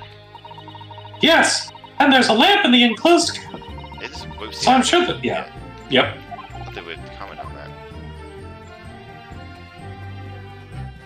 Oh, there's blood on it. Oh. That means it was definitely open and, like, he fell through it, because how else would there be... Did I not find it? Let's see. I think you were, like, yeah, you were on the, Is there a zoom that I... like the chair. Yeah.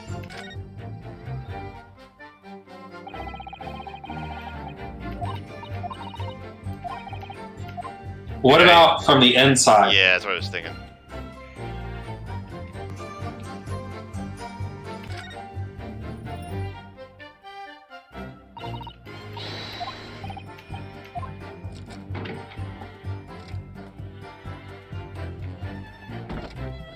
Nope. Oh, well, maybe. Here. Yes, it does open very wide, doesn't it? Wide enough to kick someone like you through, certainly, Mr. Naruto. Wow, rude. Why someone like me? Oh! What? What is it? Look, just there! Look at this! That's without question. Ketchup. It's blood! Tomato sauce. We're looking for an Italian. Oh my god. Why would there be a bloodstain there? Surely!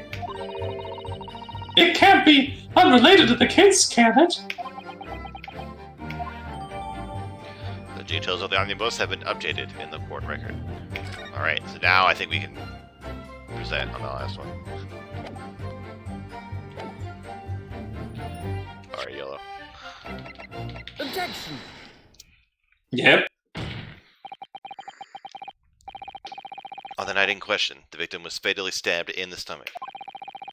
And immediately afterwards, the victim's body was pushed through the skylight into the cabin below. Those are the facts. And the irrefutable proof remains clearly visible in the omnibus that stands before us today in this very courtroom. So, I'm starting to think the whole swap... Well, okay, so I don't know what's going on, because we know that something happened in between, like, during the smoke thing, because the stuff in the compartment was removed. Yeah. But I don't remember that giant bloodstain being on the floor before. Neither do I. So, and it was, like, and really where obvious. did the things in the... Yeah, so I'm wondering, like... So... Yeah, like, where did the stuff in the seat go? Like... Maybe it's, like, she... Like, Magnus, like, paid her to do it. Or something like that, right? Like, to cover up his story. No, I don't know. But, so that's still... That's gonna come up somehow, I think. Yeah. What? That's not a humbug.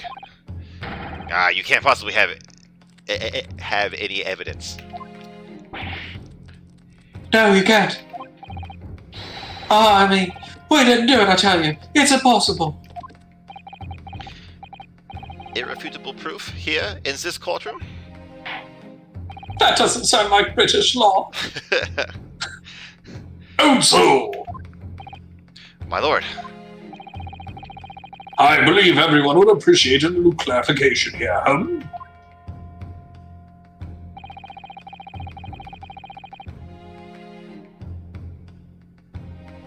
Where exactly within the omnibus is the evidence to which you allude? Okay, why do we have to, like, we already had to find it in order to get to this conversation. Like... You will... Yeah. You will point out what it is that proves the victim fell from the roof deck through the skylight. Well, that's because, like, the game makes you have to, like, say a thing 5 times before you actually can say it. Yes! Oh. It does open very... Oh, yeah. Hold on. I hit the wrong button. I didn't present it. I hit, like, inspect.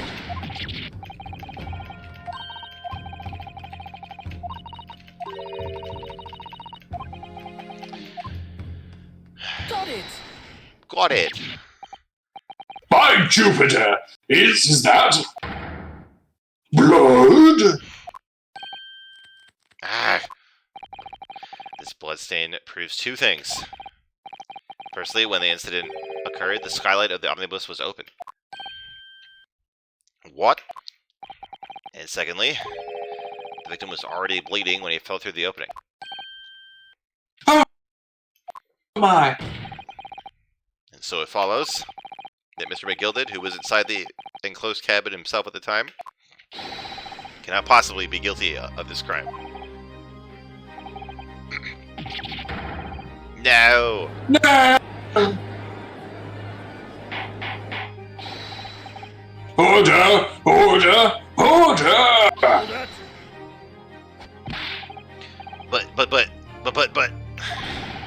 But the blood could have sprayed up there when the fellow was stabbed inside the cabin. Nobody found its way to that one particular spot on the skylight. Sure, and that would be very convenient. Eh. And let's keep in mind that the skylight catch could only be unfastened from the roof deck. I myself wouldn't have been able to open it now, would I? But... There's no way to know for certain, is there? If the chip really fell through the skylight, I mean. Why don't you have a good look at the floor of the cabin between the two seats, Mr. First?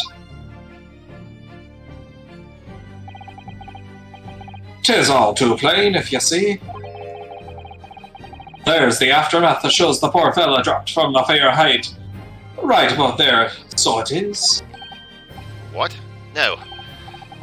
But it can't be. It's all Lies! lies.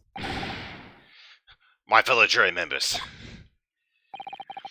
I think we can all agree that this is clear proof of the defendant's innocence, can't we? I believe we can, yes, sir. It's clear to me now where the filthy rubbish can be found in this courtroom. So, they thought they could pull the wool over my eyes, did they?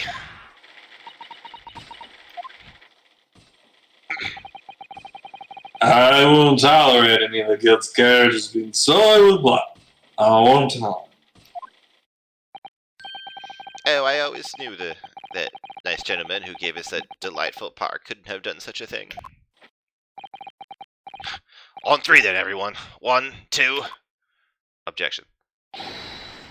3. Objection.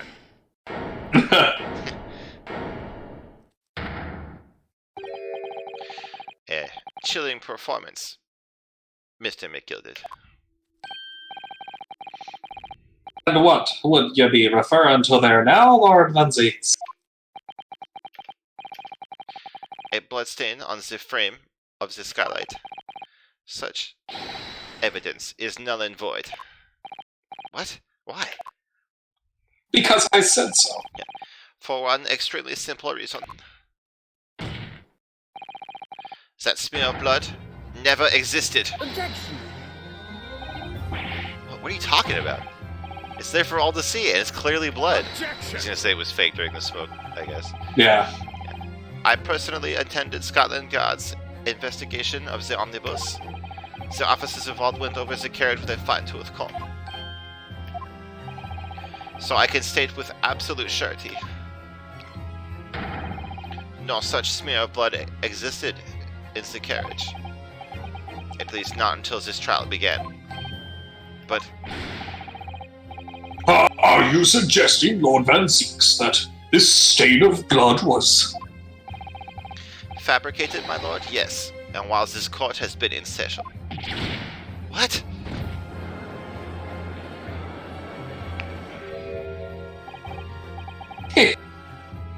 What a palaver!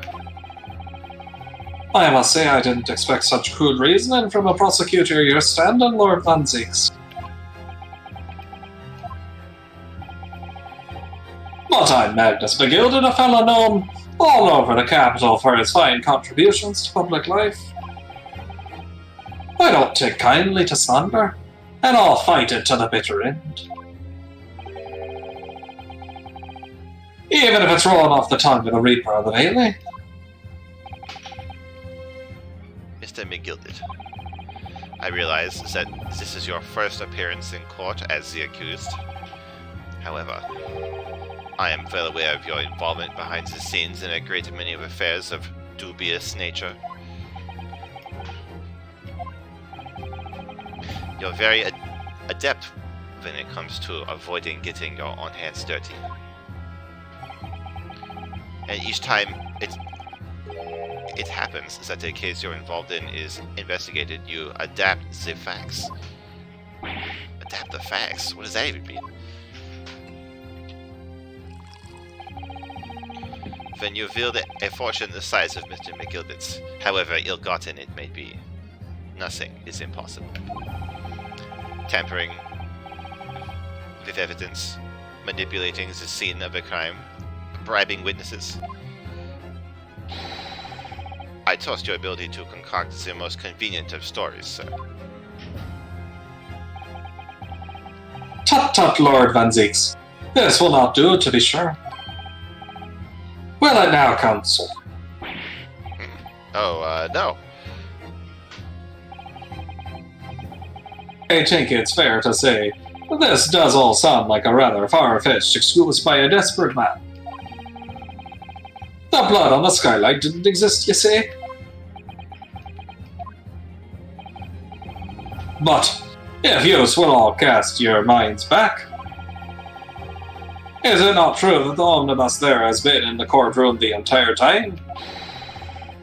How could anyone possibly have put a smear of blood in it without the world and his wife seeing? Isn't that right now, counsel? It's true. The omnibus has been in full view the entire time the court has been in session, except for the smoke thing. My learned friend. Here's to hearing your opinion on this matter, in your own words. As you wish. Could someone have tampered with the omnibus during this trial? If you're asking me, I think it's definitely possible, right? Yeah. We're kind of going for this honesty thing. Mm-hmm. As a defense lawyer, it's my job to advocate for the defendant as best as I can. But still, it feels though there's something even more important at stake here. My job. There's no evidence to suggest that the defendant did as my learned friend suggests. However, in terms of having the opportunity to carry out the alleged tampering, there is one possibility. Oh! Good gracious! Explain yourself, counsel.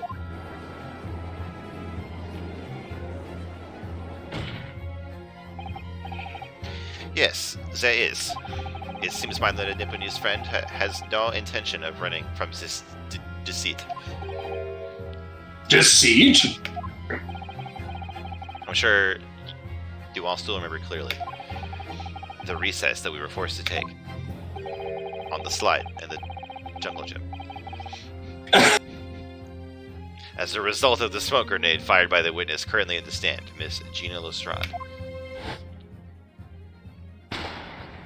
Bang.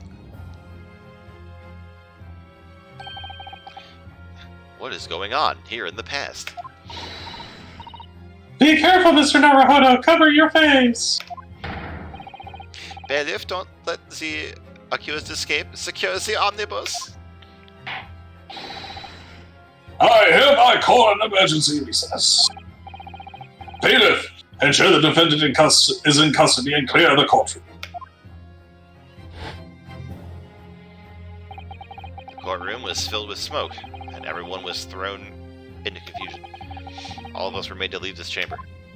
In that brief interval, under the veil of smoke and in all the chaos, it could have been possible to steal inside the omnibus.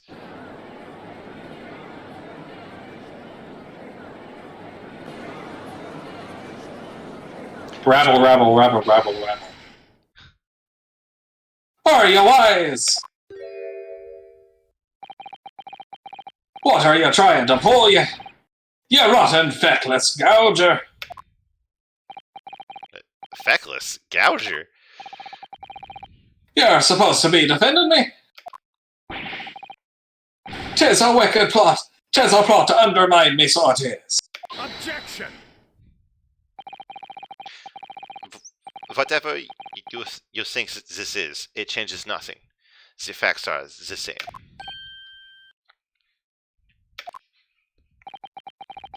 After this courtroom was evacuated earlier as a result of the smoke grenade.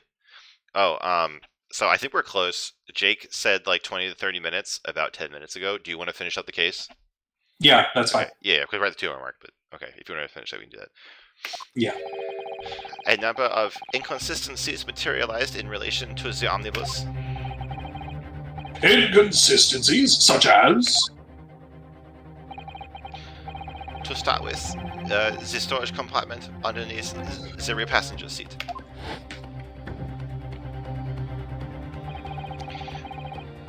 When the police investigated the omnibus, this compartment was full of the driver's items.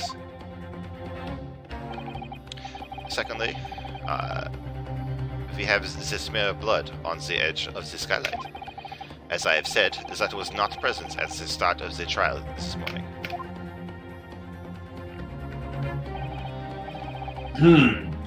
Unfortunately, Lord Van Zeeks, no one is able to corroborate your claim. It's true. When the omnibus was first wheeled out, both the storage compartment and the skylight were shut.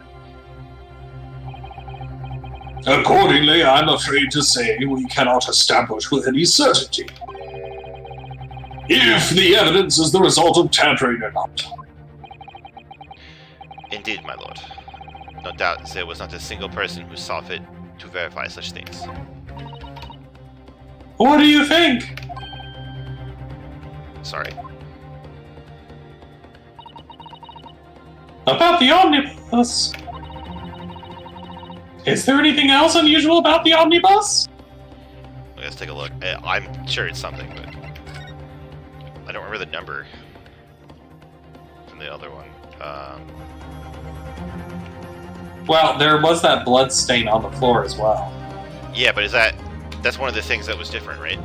That he already said. They didn't point that out. Nope, he just said this Okay. blood smear and that's not the door. Oh. You're on the wrong side.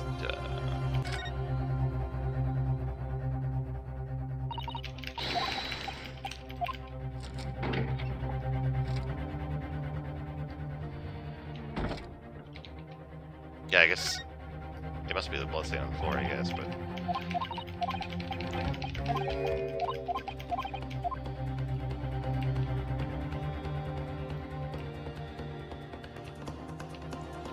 I'll go back on top and see if there's something up there.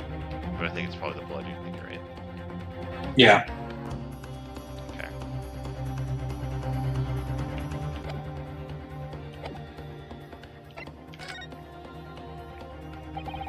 My lord, Yes, counsel? there's one further inconsistency.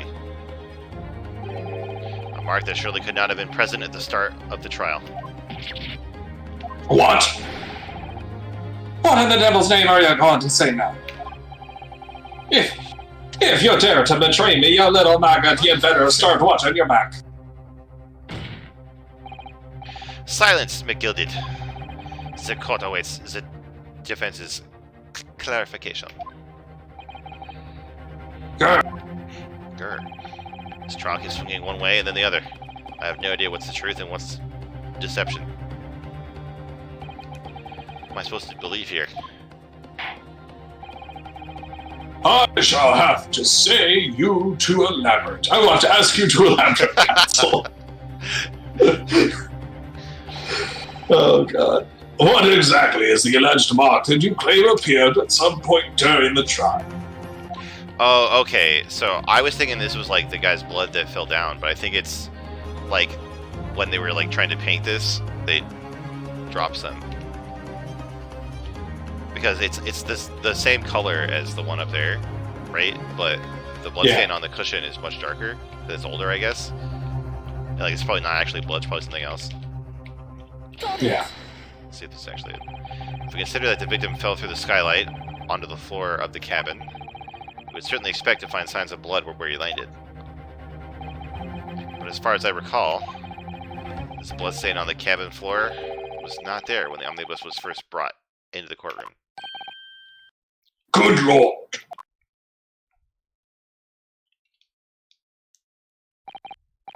Yes, I do believe you're correct, counsel. Well said. Also, as advocate for the defense, one might say that was a very careless slip of the tongue.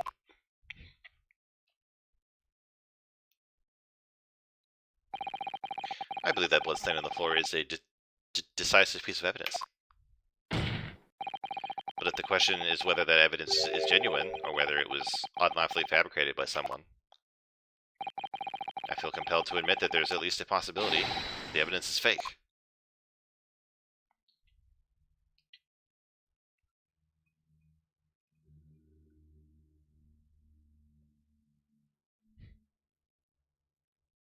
Okay. Yeah. Arg. This trial is over! Screw the rules, I have money.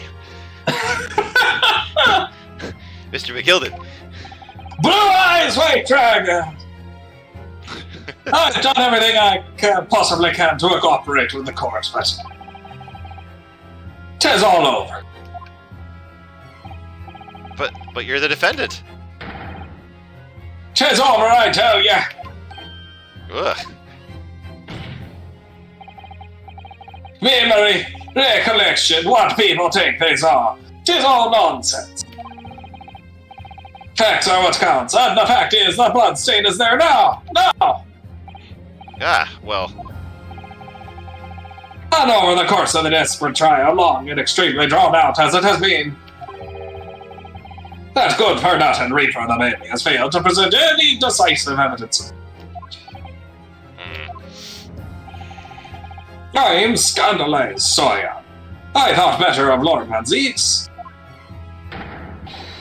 Well, my lord.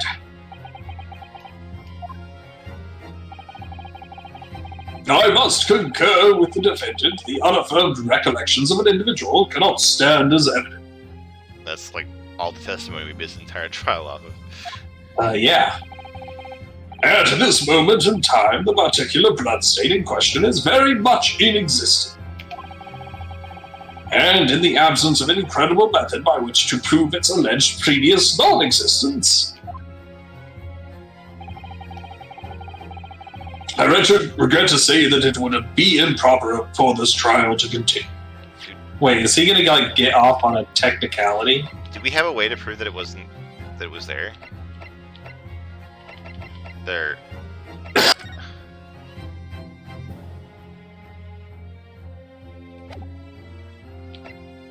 I mean, No, I don't think. The def says internal hemorrhaging, right? So maybe like he didn't bleed that much on the outside. You can't see the floor in this picture, but like it's not that much blood, right? Yeah.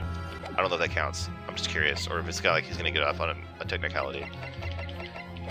Because so spoilers, if you haven't played Ace Attorney games, but if you haven't played Ace Attorney games, I don't know why you're watching this stream. There is one case where the defendant is guilty, but they've never done that again. So I don't know if that's what's going on here or not. But I genuinely don't know what's going on.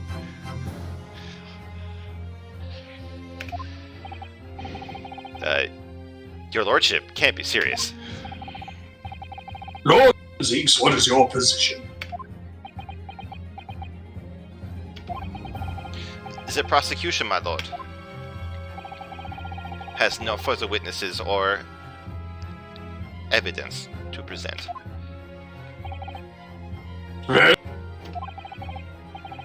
In that case, as I believe we have explored every possible avenue in this matter, I feel like both the prosecutor and the defense lawyer saying that there was no blood on the floor should be pretty important. Like, Yeah. I shall proceed to my adjudication. As a formality, I am of course obliged to confirm with the defense first. what formality? As things stand at the moment, it would seem that Mr. McGilded will be found not guilty. Yes. Which would mean we've won. But at what cost? Is that really the right outcome here? Is it really alright for the trial to come to an end now with all these unexplained inconsistencies? Counsel for the defense, your closing statement, please.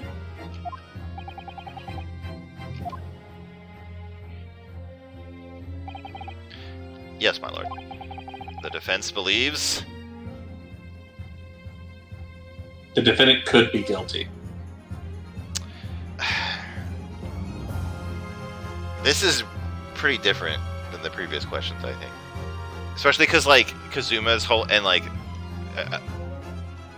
and Phoenix Wright's whole thing is that, like, you're supposed to just trust the defendant, right? So, like, it could be that the defendant is innocent and also staged this shit, right? Or, like, that there's some other shit going on. But why, like, what would be his motive for staging it if Because he still was innocent? wants to stack the scales in his favor, right? I don't know. I still believe that, like, the Chief Justice gave us a guilty thing, like, on purpose.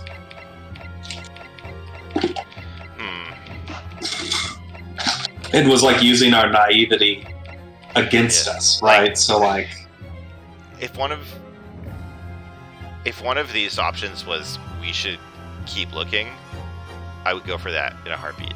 But phrasing it as the defendant could be guilty is a very different thing, right? but it's also not saying the defendant is guilty. It's that he is possible. All right. I think it's that could be. Okay, let's see what happens. I'm here in this courtroom today to advocate for the defense of my client, Mr. McGilded. However, at this moment in time, I cannot in all good conscience attest fully to the defendant's innocence. Hello? Hello? I didn't hear you at all if you Oh. said that. No, like the stream cut out for there a second. Okay. Is it back? Yeah. Alright.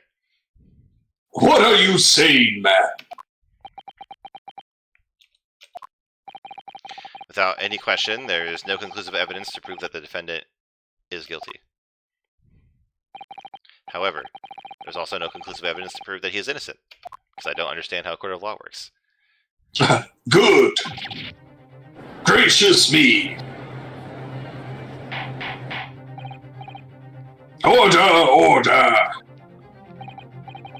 This is unprecedented behavior, counsel.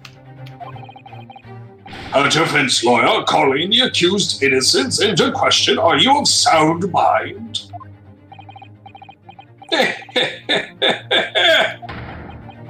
Wah! Oh, 'twas a grand decision to appoint you as my lawyer, so it was. A grand decision. What? I must say, I didn't expect quite such an exciting spectacle at the end there, but still. Oh, so both he and the girl do the coin flip thing. Ah. Yeah. Here, have this for your troubles. Ah, money. Your job here is done, fella. Some fine work you've done, so you have. But I also kind of like the idea that he stacked, like, he was ready to, like, have a ninja come in and screw with the evidence and directly in the courtroom, but he still couldn't pay someone to be a lawyer. Like,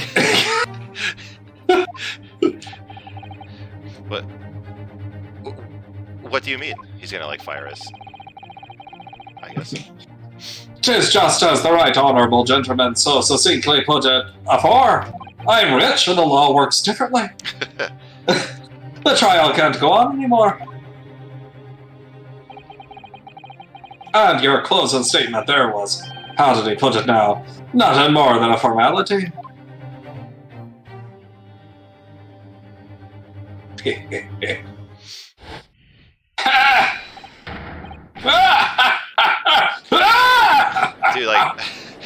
Wait till you get declared not guilty to do the bad laugh, right? Because, like, this trial depends entirely on this emotional jury, right? Like, let them declare you not guilty and then bust out the evil laugh.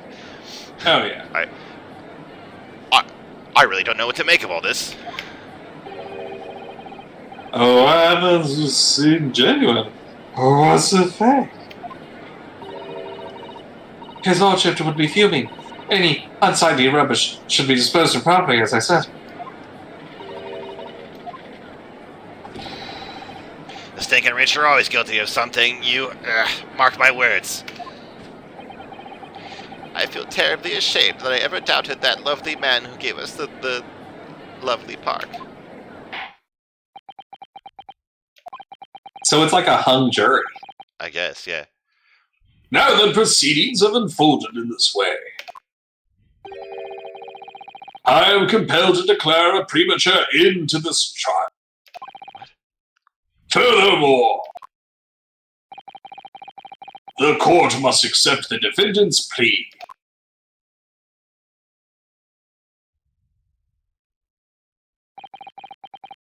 I thank you kindly, my lord.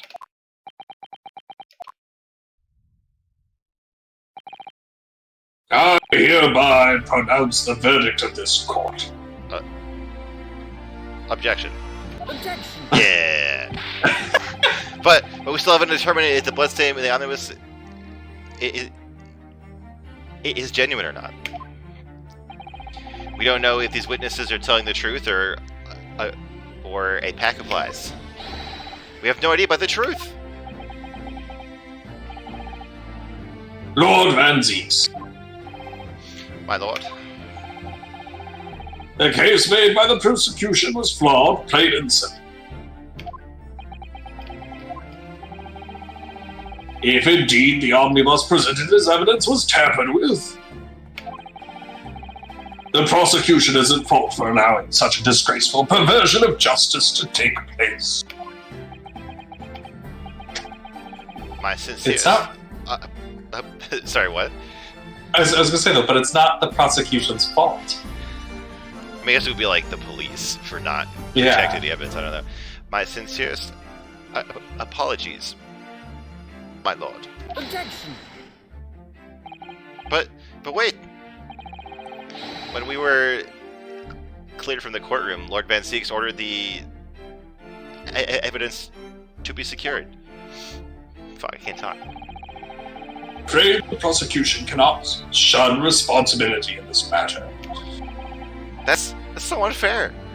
Yeah, because the judge didn't tell the bailiff to secure the evidence. He just told the bailiff to get people out. So really, it's the judge's fault. Exactly. The culpability of the defendant has not, at present time, been established by this court. Consequently, the jury will not be required to proffer judgment. What? That makes no sense. So, like, the jury only gives a verdict if the defendant looks guilty? Maybe he's declaring a mistrial. Yeah. What?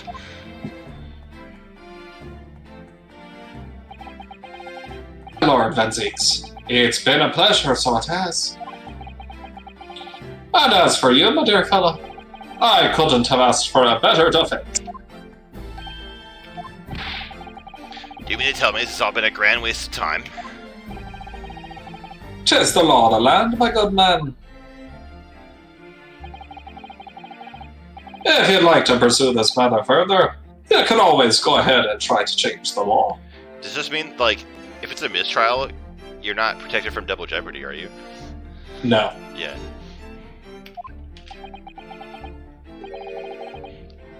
Magnus McGilded.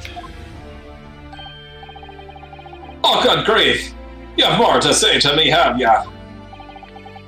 Just one thing. A warning. This is far from over.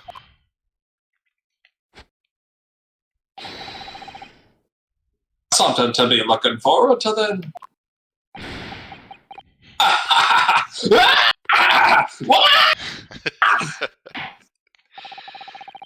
I hereby pronounce the defendant Magnus McGilded. Oh, never mind. No, it's not a mistrial. He's just going to straight up say not guilty. Not guilty. Yay. Wow, this is ambiguous as hell. I honestly don't know what's going on. I don't know. Yay, we perverted justice. We're a part of the problem. The rich get away with murder. I can't believe it. This is an outrage. They should have examined the evidence more. What are you talking about? The man's been cleared. He's innocent.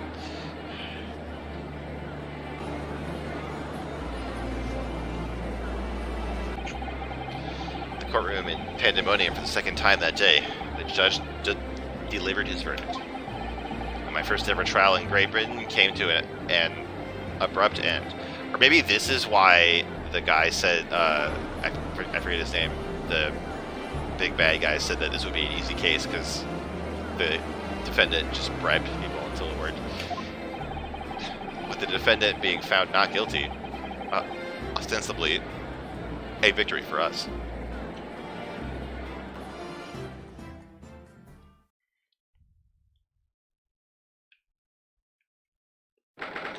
18th February, 5:14 p.m. The Old Bailey. Defendant's antechamber. Dun dun. Dum dum.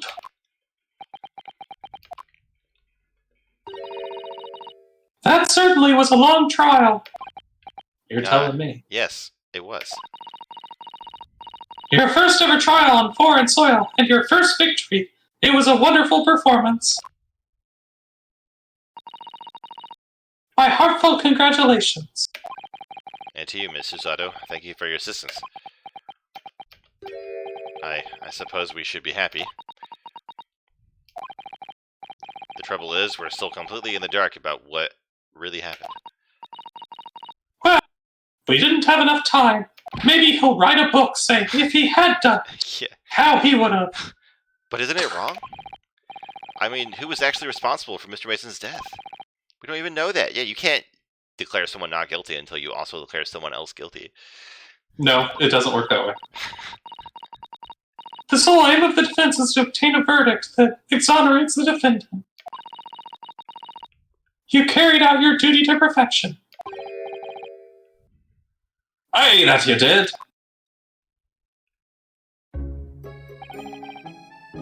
But, Mr. McGildy. Ah, and that girl's with him too. It seems the stories are true. Oh, what stories? About the 6 enormous fireworks they'd be letting off when there's a verdict not guilty. I am sure you must have seen them now. Spectacular, wouldn't they say? The animators spent a lot of time working on the art for it. Yes. Definitely. I heard it was a sight to behold, and to be sure it was. And I've you to thank, I suppose, for having an opportunity to see it. Oh, I don't know about that. I'm not really sure I did anything. Oh, what on earth are you saying, fella? How did I walk out of there a free man, then? You have money. I don't think it was so much thanks to me as down to your planning. You're a straight-talking fella, aren't you? I must say, you had me astray in the head there once or twice. But you're young and headstrong. It was 'twas under the bridge. Congratulations, Mr. McGilded, on having your name cleared. But nothing's resolved. There's only one thing that matters to me. The money! Oh? Hey! They've all seen that I didn't do that odious and absent deed. 'Tis grand, is it not? I suppose it is. Now the fine fellows of Scotland Yard can take matters in hand and sort out any of the wee detail. They'll see it for what it is. They'll get to the truth. I have absolute faith in them, so I have, after all. I do be providing a good number of their wages with all the taxes I pay.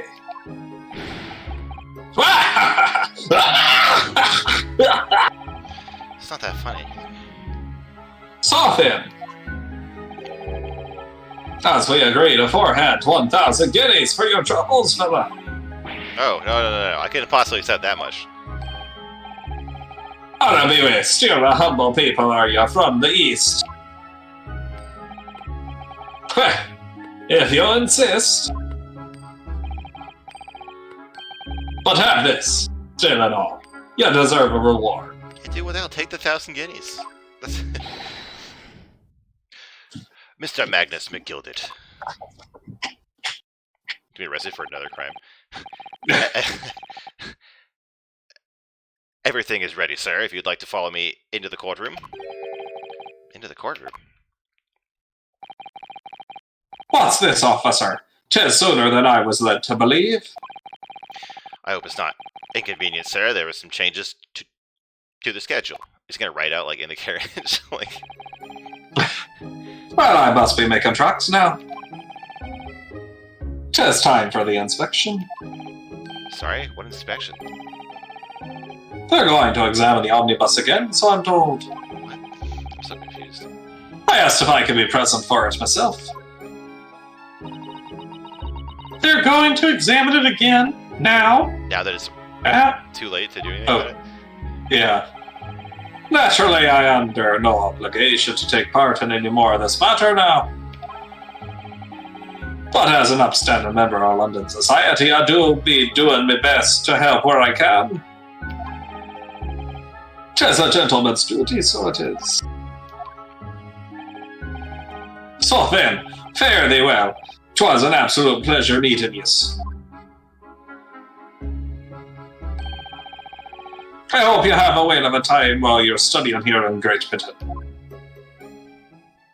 Are we gonna, like, run in there and point out some problem with it? I don't know. And there he goes. A free man. Oh, I forgot she was here too. Oh my god, this animation. Don't move. Whereas I want to say, get a move on. She really does take forever to load that thing. Miss Lestrade, would you mind putting that thing down? You're a grown-up. Sorry? And I ain't all grown-ups. Ah! Oh, I think this is Sherlock. Ah, there you are! No, what? Oh. No, okay. Not at all. Maybe this is the girl on the Oh god. on the box art. Yeah, I think it is, because those are Sherlock's goggles. Come up with a voice for her. For the intro, naughty, running off like that. Some kind of picnic? Who's this little girl now? And taking that with you as well. I was looking forward to the trial to run my experimental smoke grenade launcher. Huh. What the fuck? Oh, do you want to play? Nope, that's you won't beat me. Nope, that's not the voice I want for that. Yeah. Excuse me, but who are you? Oh, good day to you. I'm, well, the inventor, I suppose, of that machine. The inventor? Well, normal smoke grenades are so dull, don't you agree? White, and more white. Britain, am I right? If you have to be shrouded in smoke, it could at least be a pretty color. I thought to myself. Do we have to be shrouded in the smoke, though? At all? I just took my eyes off of it for a moment while I was changing onto a different omnibus, and she pinched it. Luckily, I fitted it with a telegraphic beacon, because that technology exists. I tell her, what's it, what? I have no idea what this girl's talking about. Anyway, you're coming with me now, back to my laboratory. We're gonna lobotomize you. Oh, God. What? What for? To apologize, of course, silly, to my technician. What? You mean, say sorry? You must say sorry when you've done something wrong. Surely, an adult has told you that before. Oh, I have a voice for her. Okay. An adult? I don't listen to no adults. Oh, come along then, follow me. Fine, have it your way. Just old, sexy British lady. Oh, good. You see, I knew you'd want to do the right thing in the end. I'm fairly sure that what she wants is to not get shot by that massive gun of yours.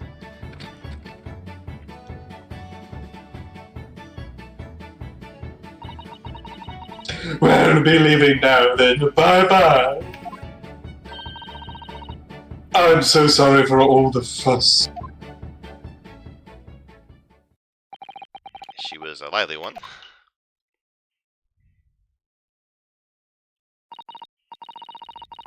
Do you think perhaps we ought to be on our way now, too?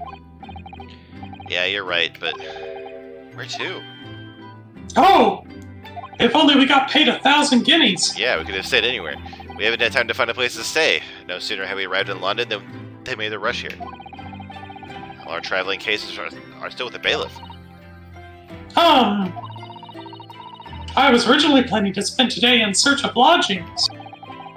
For this late hour in the day, I'm afraid we may be out of luck. Don't worry, though. I have a plan. If the worst comes to worst, I've heard of a lovely park where we could spend the night. Oh, God. Oh no. This time we're not thinking of Big Gilded Park. I know it may be a little chilly at this time of year, but our youthfulness will see us through. Oh god. I'm not In so sure more about ways that. than one. I think a midwinter London night will freeze a young person's soul just as easily as an elderly one. Oh dear, that doesn't sound agreeable. I'm starting to regret turning Mr. McGilded down. Yeah, what the fuck? That 1,000 guineas would have paid for a lovely warm room or a mansion. That it? We're not gonna somehow solve the whole case at the last minute? And so, the trial to determine my worthiness for the study tour was over by the end of our first day in London. However, as we were soon to learn, there were more trying times ahead. Just as the Reaper of the Bailey had warned, the case was far from over. Like, he's probably going to be, like, the final boss. No, or he's about to die. What's going on? Get the fire brigade! Water! Oh, shit. Bring water, quick! Oh, yes.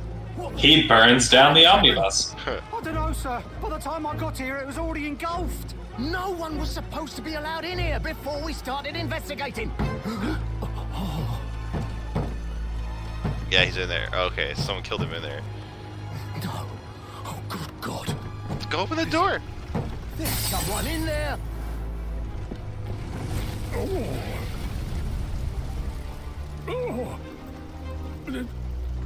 This can't be. Dude, that's actually really close to your voice. That's amazing.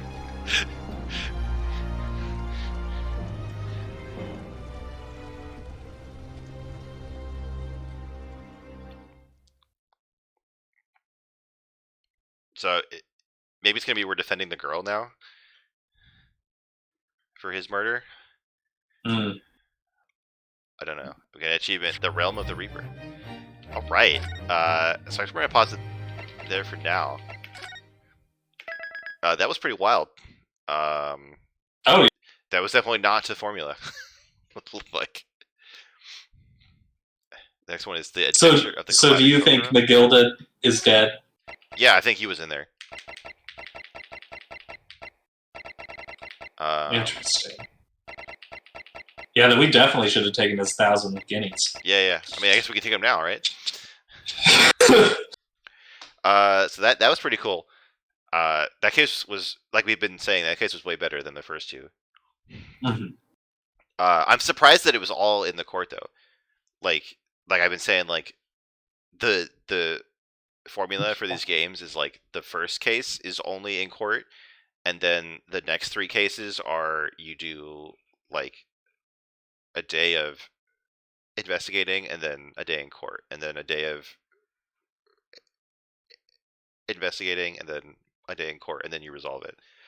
And Jake is telling me that the next case there's more investigation. So I was wondering if it's like just this game is like just court only. I don't know, but well, I know like on the little like save icon thing, it has Sherlock on it instead of our character. So so I wonder if it's a lot of interactions with him.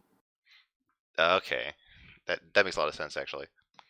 So I think we're gonna come back this Sunday, and then John and I talked about changing up the schedule, so it might be like Wednesday and Friday. I think you said. Yeah.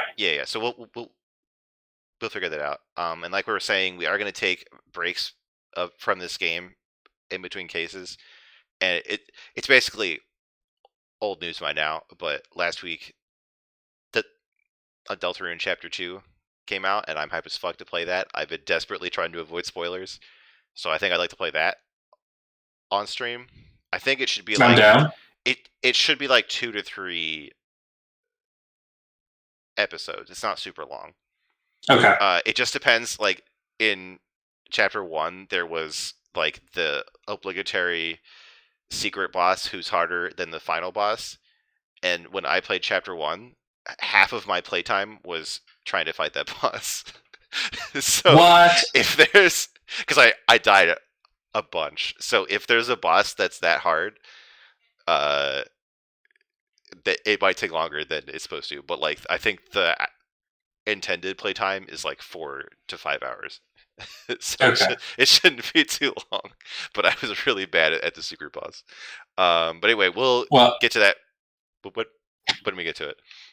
Nice. Yeah, I'll try to find like a let's play of the first chapters. That way I'm not lost. Oh yeah. Okay, that makes sense actually. Yeah, because like I know nothing about this game or Undertale. I know that like I guess in Undertale you're not supposed to kill everyone. Spoilers. But like that's it. It's like basically there's like 3 endings depending on who or how, like if you kill or not. But yeah. All right, so we will get to that on Sunday. In the meantime, thanks for watching and good night. Yeah. Bye.